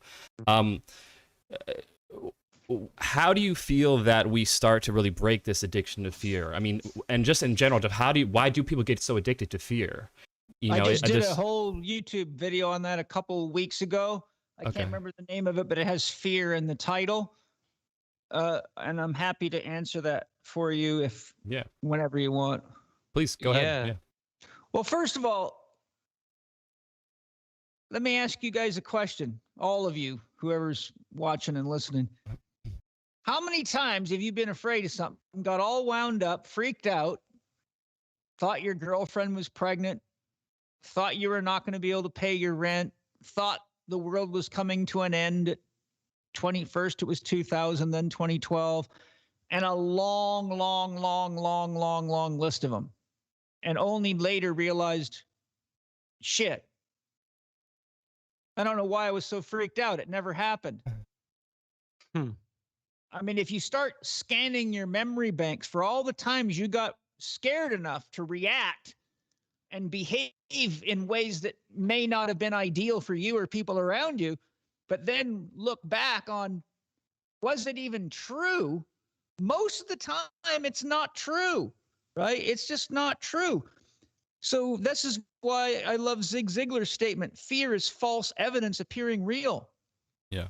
I tell people, whenever you're afraid, hold still and ask yourself this series of questions. Can I breathe right now? If the answer is yes, good. Go to the next question. Do I have access to food and water? Yes. Do I have warmth? Yes. Do I have people that love me and that I can love? Yes. Do I have shelter? Yes. So if you have food, water, shelter, breath, warmth, and love, then there's not a really big deal going on. It might be an irritation or it might be a concern, but it's not anything worth getting afraid of. But if something's threatening your ability to eat, drink, breathe, have a place to live, those are the core survival things that fear is really there to help you get sharp so you can circumvent those types of issues. But what percentage of people committed suicide during COVID? Well, they did have food, they did have water, they did have shelter, they did have safety, they did have warmth, and they did have people that loved them. But they allowed the media to create a dragon in their head and to project their fear into the future to say, if this is the way the world's going to be tomorrow, I don't want to live here anymore, and totally gave up on the chance to be creative and to sing and to dance and say, well, fuck, I'm locked in my house. I have to work from home. I can sing, I can dance, I can do push-ups, I can meditate. I mean, you can do a million things and use it to grow and use it to just say, this is the nature of the world, impermanence. I got to roll with it. So people have to learn to discern real fear from discomfort or irritation. And if we all got clear on that, we'd realize what's going on in the world right now is just a lot of discomfort and irritation, because it's people that like to control everybody, everything with their money and their power, that really are psychopaths that belong in jail. And the fact that they're not being put in the jail, that should concern us. But it's also the best opportunity we've had in a very long time, since World War II, to gather around the campfire, hold hands and say, okay, we got some work to do here. We've got to reconstruct what it means to be a democracy. We've got to get clear on who we want to have in government, because as Lao Tzu said, the government always reflects the people. If you meditate on that, the problems that we have are our problems. Bill Gates is one of us. Fauci is one of us. All the people that we don't like and that we are tracking down are people that are engaging a value system that we've all created together. And the truth is, banking's corrupt. The military's corrupt. Medicine is corrupt. Education is corrupt.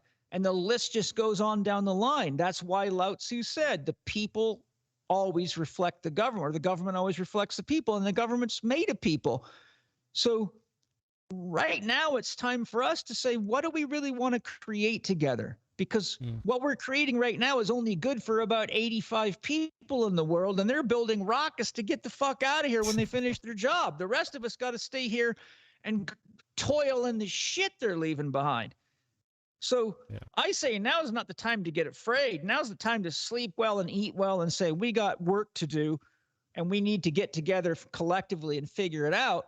And to do that, we got to stop believing in anything that's less important than something that we all need together, which is the world and each other. And until then, the game will go on. Yeah. It's a really good point. And it brings up, a final thought on this topic that, man, I'm glad we stuck on the topics that we have. It's been very philosophical and kind of getting into deeper nuances of what we're talking about here. And, Gordo, you mentioned the fear thing, breaking the fear pattern.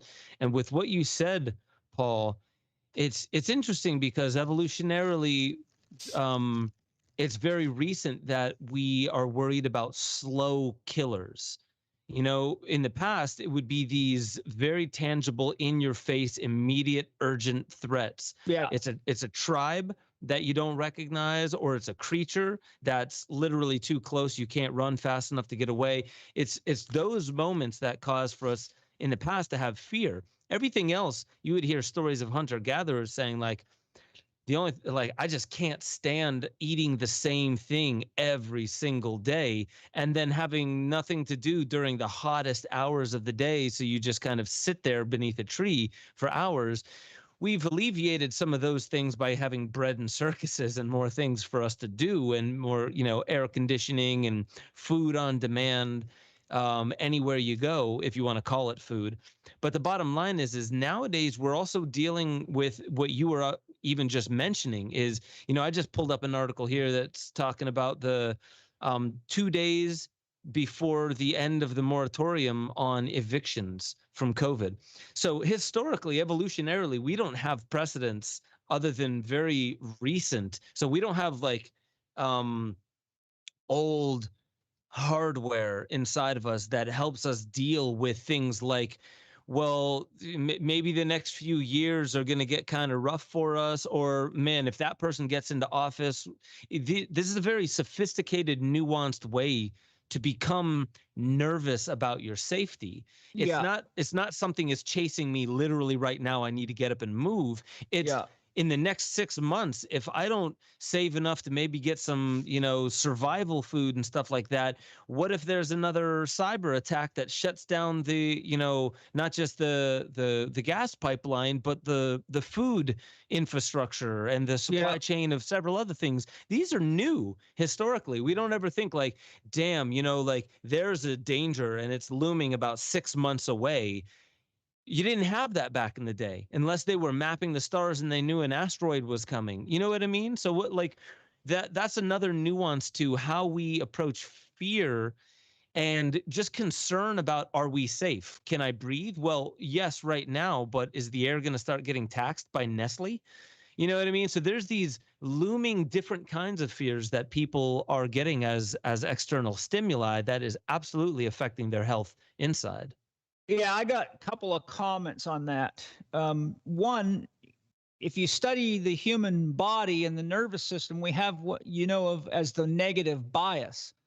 And the negative bias is built into us as creatures that evolved in nature because the negative bias is constantly scanning the environment for threats, such as snakes that'll bite, animals that'll eat you, real dangers.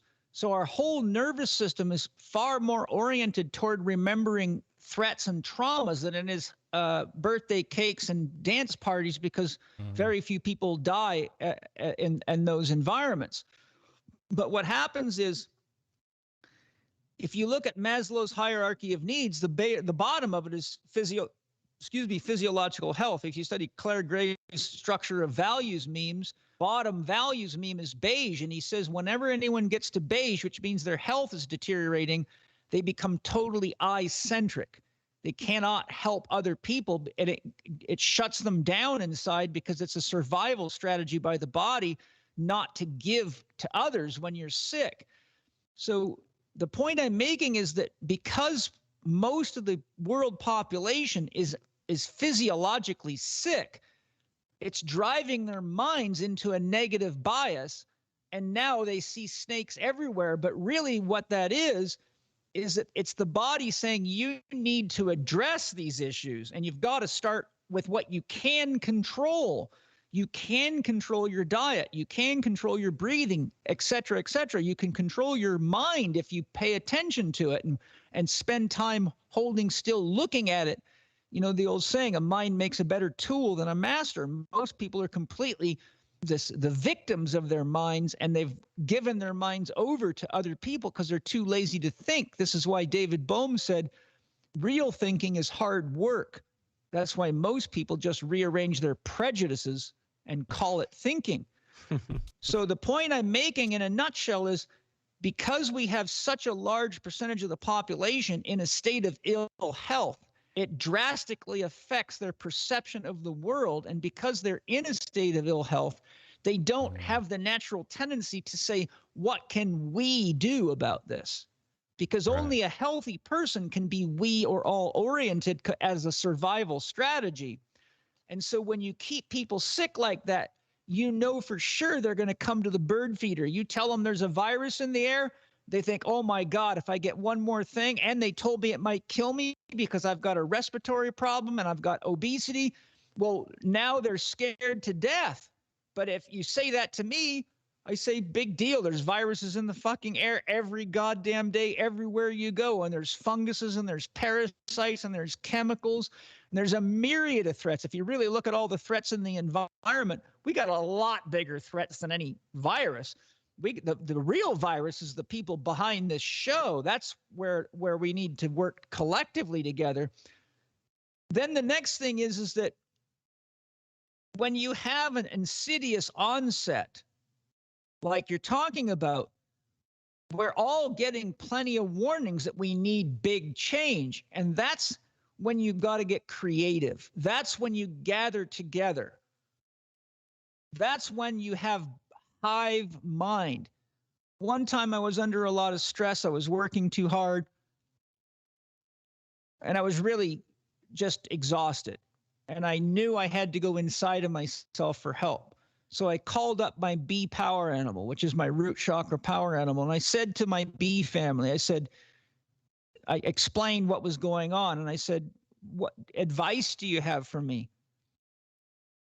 And the queen bee said to me, Paul, nobody can make honey alone. Mm. And I said, you're telling me I need to delegate more. Yes, you're trying to do too much by yourself. None of us can make honey alone. It takes a hive of bees to make honey. And my message in this regard is that none of us is going to solve this problem alone. And in numbers, we have each other. And in realizing what's important to life, we have to protect the earth. We have to protect the water. We have to protect the air. And we have to manage our warmth with intelligence, because that is the sun within us. And you can't do that unless you eat a balanced diet and good food. The game board has to be protected, but it's being stolen from ruthless people that prey on our capacity to be susceptible to believing in anything that makes us sick, so they can keep us weak and isolated. And those bees can't make honey. They have to go to somebody else for honey. And that's how they keep tricking people. But if you realize that what most people are afraid of is a mythic transition and a call to a new level of creativity to transform the way we relate to nature and each other, so that we can create something sustainable, and so that we can use our wealth to take care of the 2 billion people in the world that haven't got food and haven't got health care and haven't got water.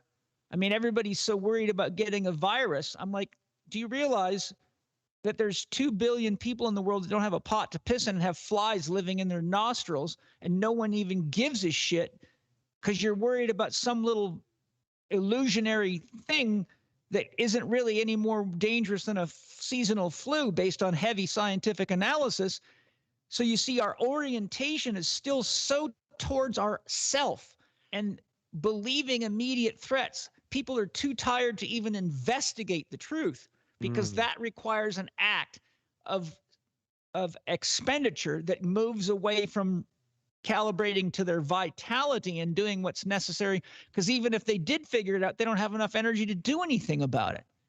Right. So my point is, long-term threats are invitations from the environment to pay more attention to what we're creating together, and to grow spiritually and get past our racial, ethnic, and religious biases, and say, we all come from the universe, and we're all children of the earth, and we're all destroying it directly or indirectly.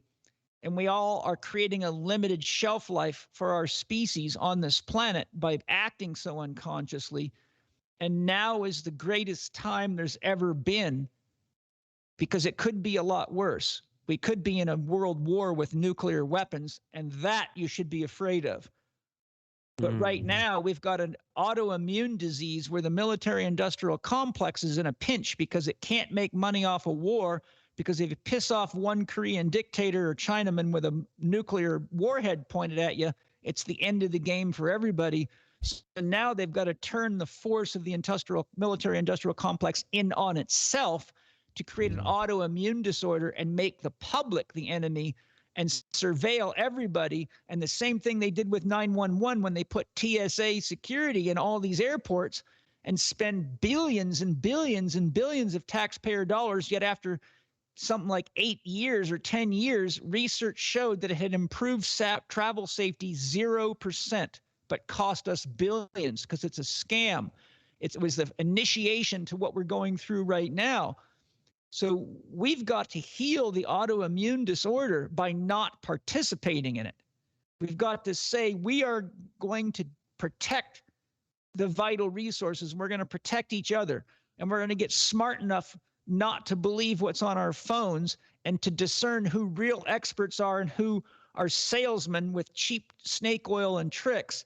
And we've got to learn what a real disease is versus a fake disease. And we've also got to learn who it is that's manufacturing shit like that, whether it be viruses of the mind or viruses of the body and figure out how we bring those people to justice before they continue to make havoc out of things and get more people in a suicidal state and scare the shit out of more people.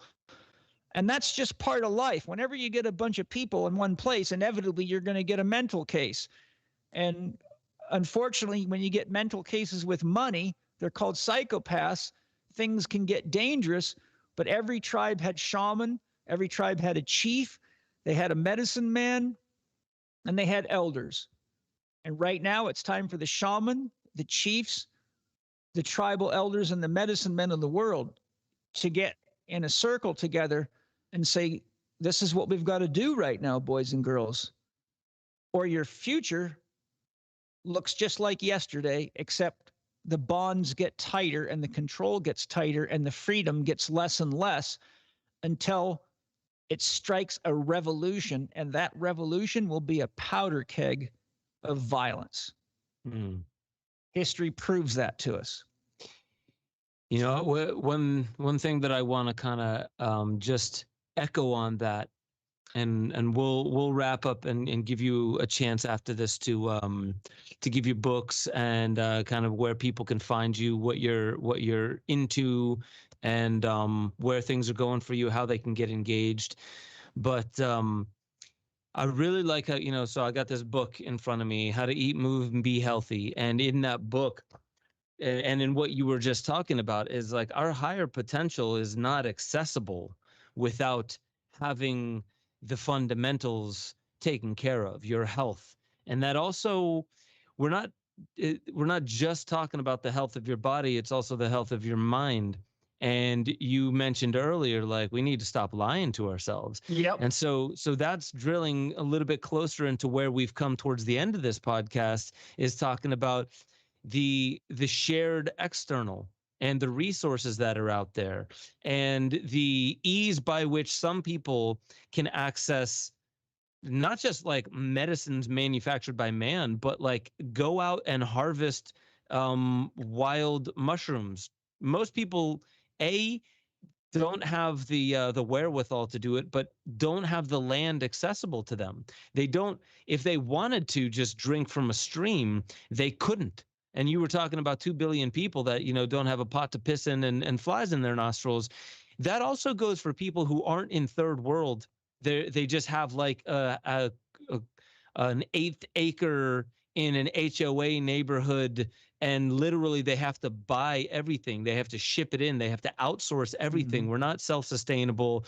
And therefore, how can you have gratitude for the land that you live on, which would probably be very powerful if more people had gratitude in relationship to the land that they actually live on and what grows beneath their feet, rather than just thinking it's weeds that the landscapers are going to take care of.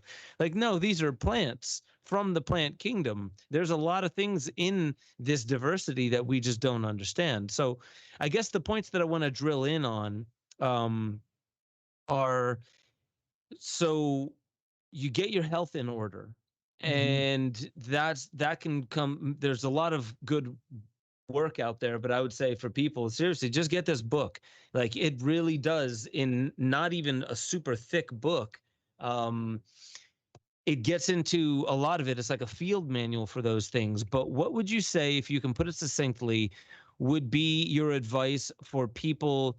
I know you kind of mentioned this, but more in an external and in a collective about the powers that be way, not lie to ourselves. Because there's a lot of people that they're just like, you know what, I don't get into conspiracy theories. And they're like, well, did you read anything that I'm talking about? Do you have any frame of reference to know whether you're just hiding your head in the sand or not?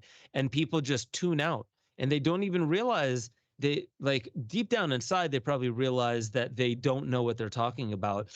And they don't realize that they're just hiding from truth in safety in numbers, hiding within the herd. What is your advice as you know, for that part of it, for basically seeing our own self-delusionary process when it comes to the bigger things that are happening in the world? Well, one thing you can do is just ask the question, is it really true? And if you can't answer that, that's the first thing you've got to do. And remember, a conspiracy is only a conspiracy if there's no evidence to support it. But what they're calling a conspiracy theory today, with the issues at hand, has a mountain of evidence. And if you want proof of that, look at all the censorship. If they weren't worried about the truth getting out, they wouldn't be censoring it. And if it's just an opposing opinion, then there's nothing wrong with having opposing opinions, because we're all free to make up our own choices, as long as we don't lose the freedom to make our own choices, which is where this thing's headed. So it's really very, very important for us to ask ourselves, is it true? And do the work, whether it be doing research on the internet or looking at experts that have diametrically opposed opinions to your own. So if you're dead sure COVID's real and it's killing people, then you need to listen to a Zach Bush or a Tom Cowan or a Sawyer G or a Joe Mercola, etc. And they give plenty of research, a Sherry Tenpenny, Christine Northrup. I mean, there's a lot of really smart people out there that are just as qualified and often a lot more experienced and more healthy than the people that are on the other side of the fence. So you look at that and you say, okay, let me look at the evidence on both sides. And when all the information's on the table in front of me, I got to weigh it out. And if I can't find where the scales balance, then I have to ask somebody that I trust, that's an effective thinker, that's healthy enough to know the difference between these two. And then you start understanding what is and isn't true and what is and isn't a conspiracy. But most people don't do the work. They just buy into a belief system, because it doesn't take much energy to be unconscious. Consciousness takes a lot of work. That's why I said real thinking is hard work. That's why most people just rearrange their prejudices and call it thinking. If you're too tired to think, you're never going to know what the truth is, because you have to be able to be discerning. And it takes a level of study and a level of commitment, because a lot of people don't have enough knowledge about a lot of the stuff that's going on. They don't even know what a virus really is. They just believe it. In fact, the entire medical model of the virus is so outdated and so bullshit. Steiner taught us a far more advanced concept of the virus in the early 1900s, and many others do as well. This is all based on a scientific materialist paradigm. So that's the answer to the first element. There was two parts to your question, though. What was the other part? Well, I think that was really it, because, when we were talking about like keeping your health in order, the only way to truly know if we're even in a space where we can begin giving, right? Giving to the world, serving with our gift, is to first not be sick, and it's so funny that, it does feel like we've lowered our standard of what sickness and what health is in many ways. So beyond that, I think you answered quite well the second part of it, which is, how do we know if we're bullshitting ourselves about what could be happening outside in the outside world? And that's really something I focus a lot on in my Waking Infinity News, is not things to believe about the outside world, but like, how much time and engagement are you doing to balance your own biases, to balance your own beliefs, to just read outside of your comfort zone, to, in many ways, refine the blade of discernment that many people seem to have lost. Yeah, there's a thing that I wanted to share there, and that was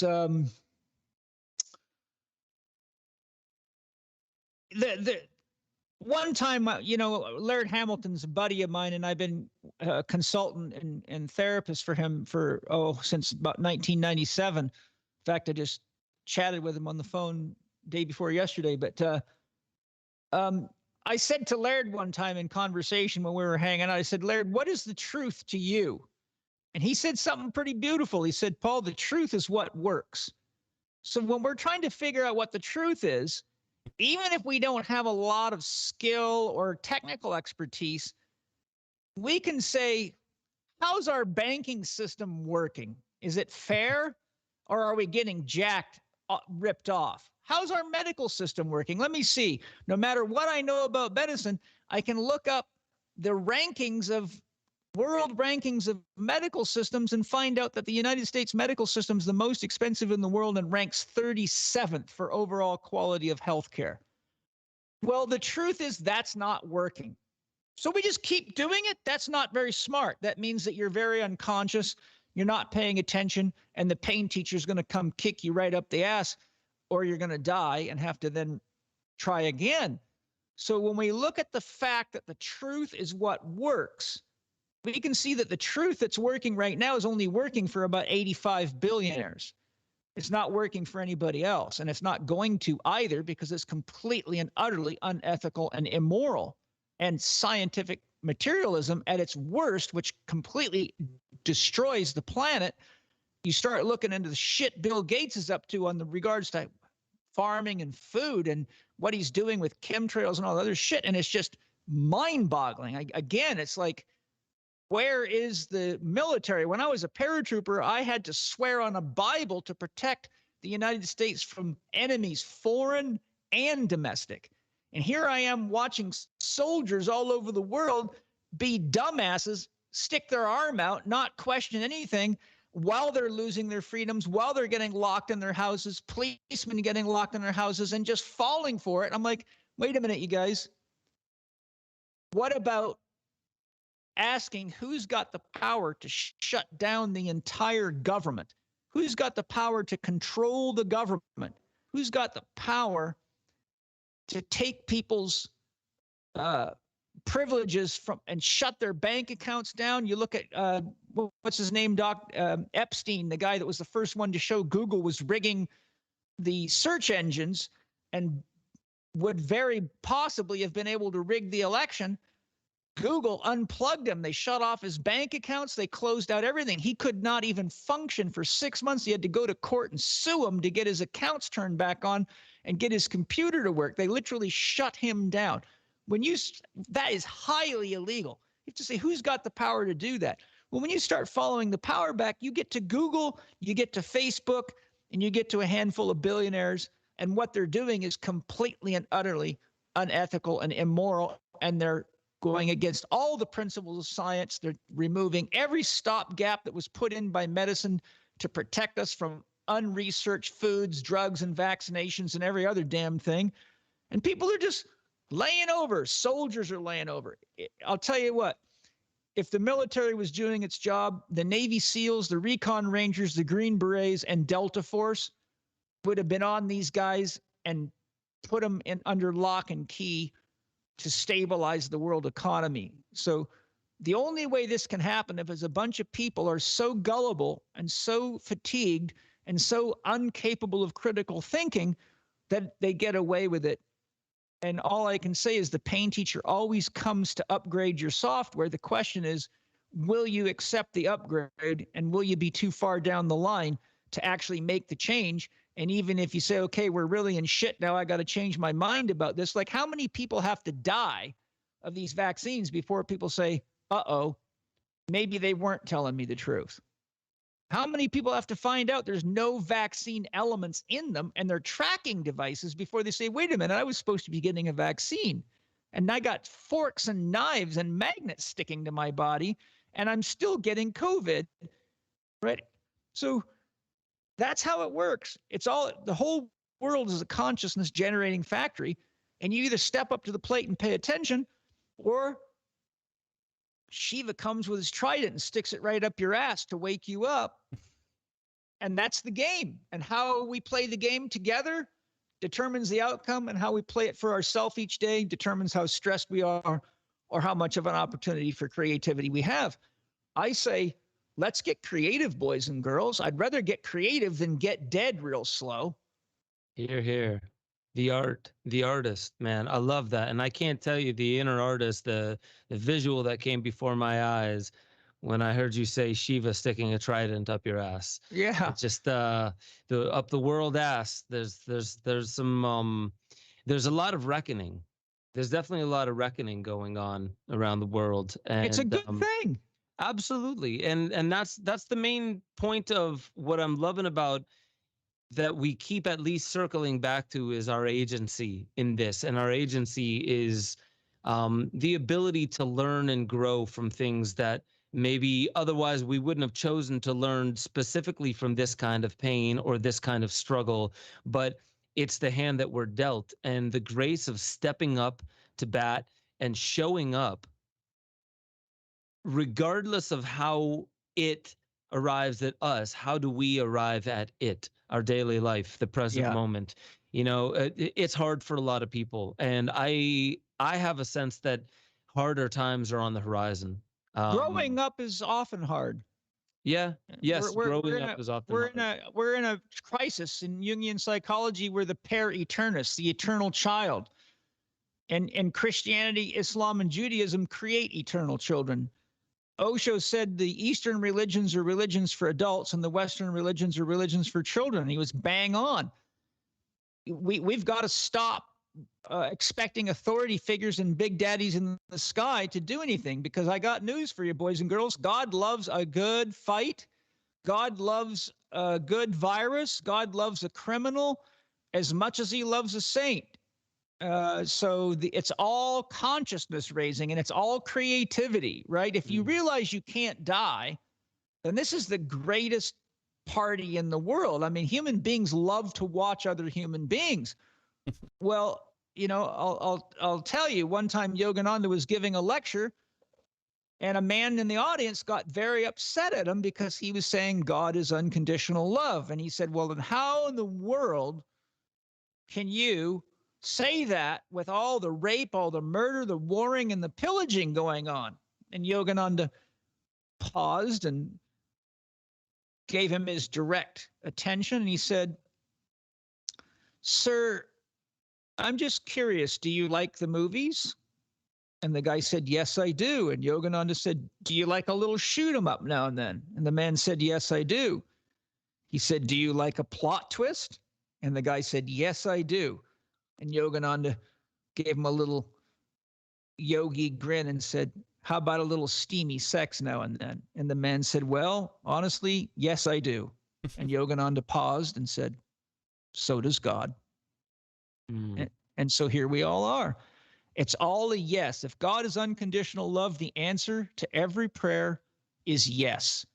And that is why you have to be careful how you use your mind and get clear on what your dream is and get clear on who supports you in your dream. And as I began this podcast by saying, if you track down everybody that made the computer you're using right now, or we're using, or anyone's using, it would probably leave a web of connections that went the world wide.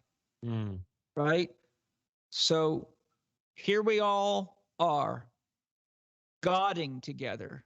And pain is the great inspiration to say, you can do it better. I love it. I love it. I can't think of a better note to wrap up on, because that's the height.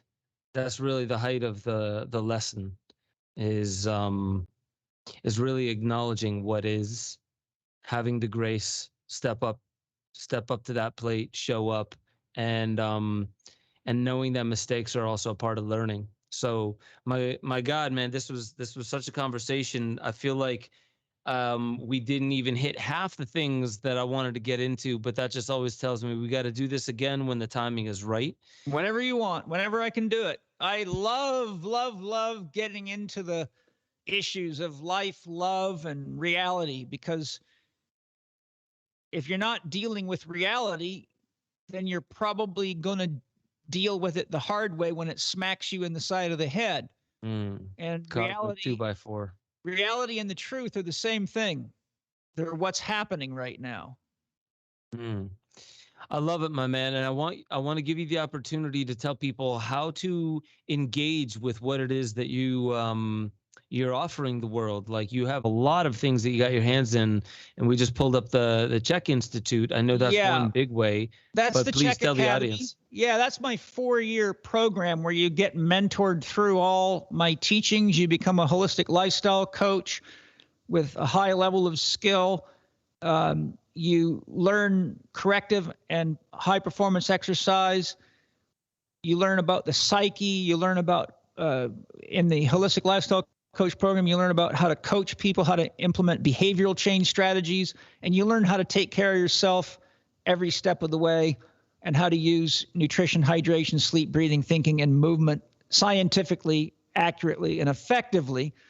My Holistic Lifestyle Coach Level 1 online program is a program that I did with Angie, my wife, Angie Chek, and it basically takes the concepts of how to eat, move, and be healthy, but guides you through them and gives you additional information in a series of shorter practical lessons to show you exactly what you can do, whether you live in the city or whatever. What do you need to know about what makes health, and how do you implement it in a realistic way? And it teaches you how to understand the basics of diet and individualized eating. It's all the things you need to know to be a healthy person so you can really come to the party and contribute in the world. My podcast, as you know, is Living for, number 4, capital D, with Paul Chek, Living 4D with Paul Chek. And I have all sorts of amazing guests like Ben Stewart. I don't know if you ever heard of him, but he's fucking badass. Yeah, he's pretty cool. He's pretty cool. Great scientists and thinkers. And right now, my new episode just came out today with Mark Wu Lin, who wrote It Didn't Start With You, a award-winning book that shows us how our ancestral, how we carry the stress of our ancestors, for better or worse, for their diseases, their psychological problems, and how to do healing with your ancestors to free yourself because of the DNA transfer of ancestral illness and psychological illnesses and things like that. But the podcast is loaded. You can also go to the website at the Chek Institute, CHEKinstitute.com, and register for our newsletter. You can be notified of events like my Zen in the Garden workshops. We just had a full-blown Zen in the Garden here with 60 people, and they absolutely just loved it. We had the greatest time. And that one was called Rock and Soul. So I teach them how to access their soul and work with their soul. And then I show them how to let their soul guide them to creating things out of stone so they don't have any attachment to the outcome. And then the second half of the day, I take them through how to have a badass workout with stones that you can do anywhere where you can find stones. And my YouTube channel is loaded. I've got over 700 videos for free. And it is youtube.com/Paul Chek Live, Paul Chek Live. I love it, man. I love all that. I love the fact that you have your podcast as well. And it's definitely worth checking out. Such a good podcast, long form conversations with incredible people. Always very fantastic information. I love your YouTube. That was actually, there was a guy, Kurt Johnson, good friend of mine, lives in LA, turned me onto your work before Pete Evans connected us. And that was just such an awesome thing, because I knew that he connected us, and you had seen Psychedelica, and you responded first saying like, I'm so happy to meet you, Ben. And I was just thinking like, how the fuck do you know about me? This is awesome. So I just have to say thank you for what it is that you're doing, man. Like, you're showing up in a way that's beyond just professional. It's beyond just wise. It really is from the heart, and that speaks very loud and clear. So I'm happy to be on this journey with you, my man. And Gordo, I really appreciate you there. Thank you for chiming in. Always nice to hear your voice. I know you got a lot going on behind the scenes. My pleasure.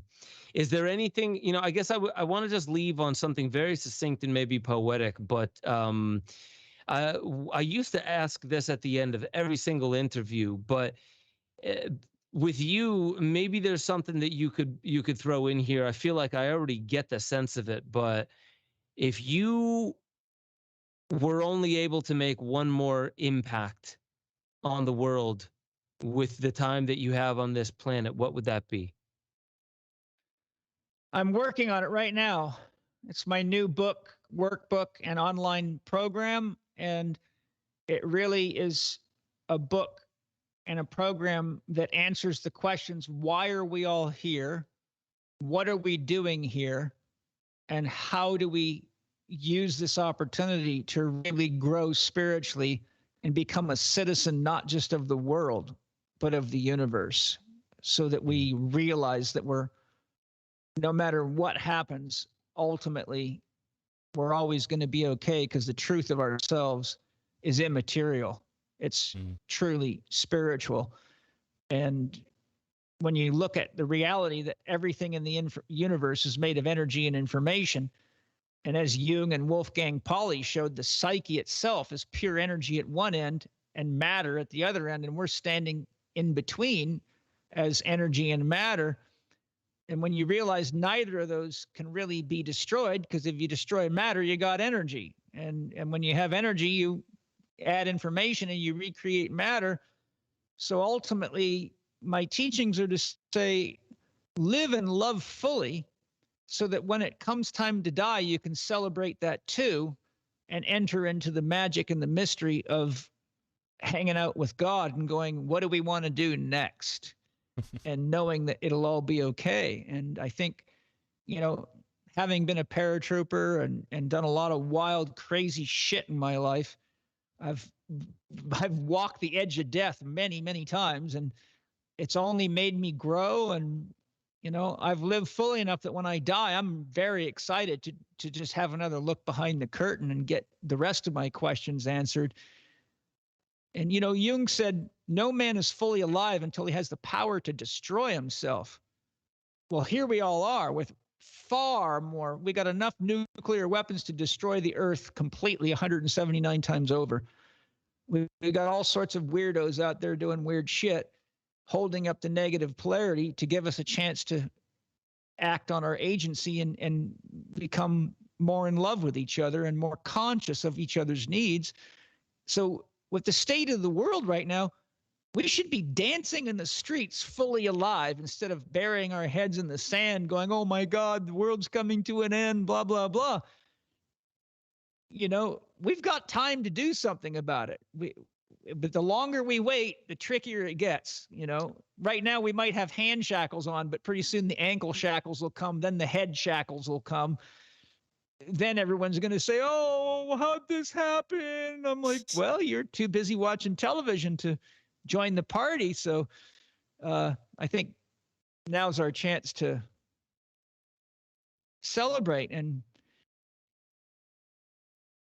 do what we know is the truth. And that's to love and care for each other enough to recognize that what supports us is the world and nature.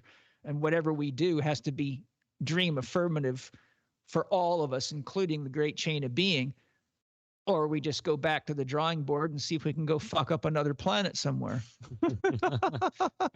Not the ideal way forward, by the way. And I can't wait for that new book, man. I really can't. I remember you told me about it when you started launching into it. And I know this is going to be, yet again, just another level in an echelon for you and your work to reach the world. So again, man, I can't tell you enough. Like, seriously, I love you as a mentor, as a friend, as a fellow creator out there, and all the power to you. Can't wait to see you next month for your 60th. Yeah, I love you too. And thank you for all that you're doing and all the great videos and podcasts. I mean, you're right out there, man. You're leading the way. And, you know, the truth is you're young enough to be my son. So when I see you out there, I'm like, shit, this is what we need more of. This is a great example for the rest of the world. I mean, my son, Paul Jr. is 41. I got a 5-year-old and a 2-year-old. So I'm in the game now because I got little kids. And I'm like, I don't like the way the world's shaping up for my kids. And nobody should out there, right? When they start injecting kids without parental consent, you got a very big problem on your hands. So, you know, I'm just excited that there's guys like you and Kyle and Aubrey Marcus and Russell Brand and you know, all the bad 12 that they're all freaked out about, you know, the 12 bad people that keep telling everyone the truth. We just got to join hands and get excited about retooling and just, the bottom line is the simple way to solve this problem is stop putting money in the hands of the dragon, right? If you don't feed it, it's going to die. So we may have to get disciplined. Someone's got to come up with a new phone carrier system so we can get past Google, and we got to have new messaging systems. We've got to basically outsmart these guys with their own technology. And that's the one thing they don't expect. I listened to a podcast with a high-level investigator quoting Bill Gates and others referring to us as rats, as vermin. They actually think that we're just stupid sheep rats. And then one of the comments was, we've got to get this technology before the rats get it. And so, when I see that kind of behavior, I'm like, okay, let's get the rats into a party. And you know what in the ocean, little fish swim in a school, so they look like a big fish and they scare the big fish away. And we got to get together and make a great big fish to scare the big fish that aren't that big away. And until we do that, then the big fish keep eating the little fish. So I say, let's dance, sing, and do some tantra and smoke some bags and get some shit done. It's funny because everything you just mentioned is what I'm going to do right as soon as we're done with this podcast. So, oh, good. Love it. My man, it has been such an honor. There's quite a few people that chimed in. Some of them are actually students of yours. One is great. Stefan took the HLC1, I think. Yep. And then a PP or PPS Success Mastery. Who's that? Stefan. Oh, okay. Yeah. Stefan studied HLC1 and PPS Mastery under Chek Institute. Tell him I said hi. Aho, great spirit. They know Aho. You. Yeah. So PPS Success Mastery, just so you know, that's my personal, professional, spiritual success mastery program, which you can access by going to ppssuccess.com or through the Chek Institute. But let me quickly tell you, I looked, after being a therapist for a very long time, I looked at what was the common problems that stop people from being healthy and living their dreams. And I identified 12 problems, and I created a lesson around each of them.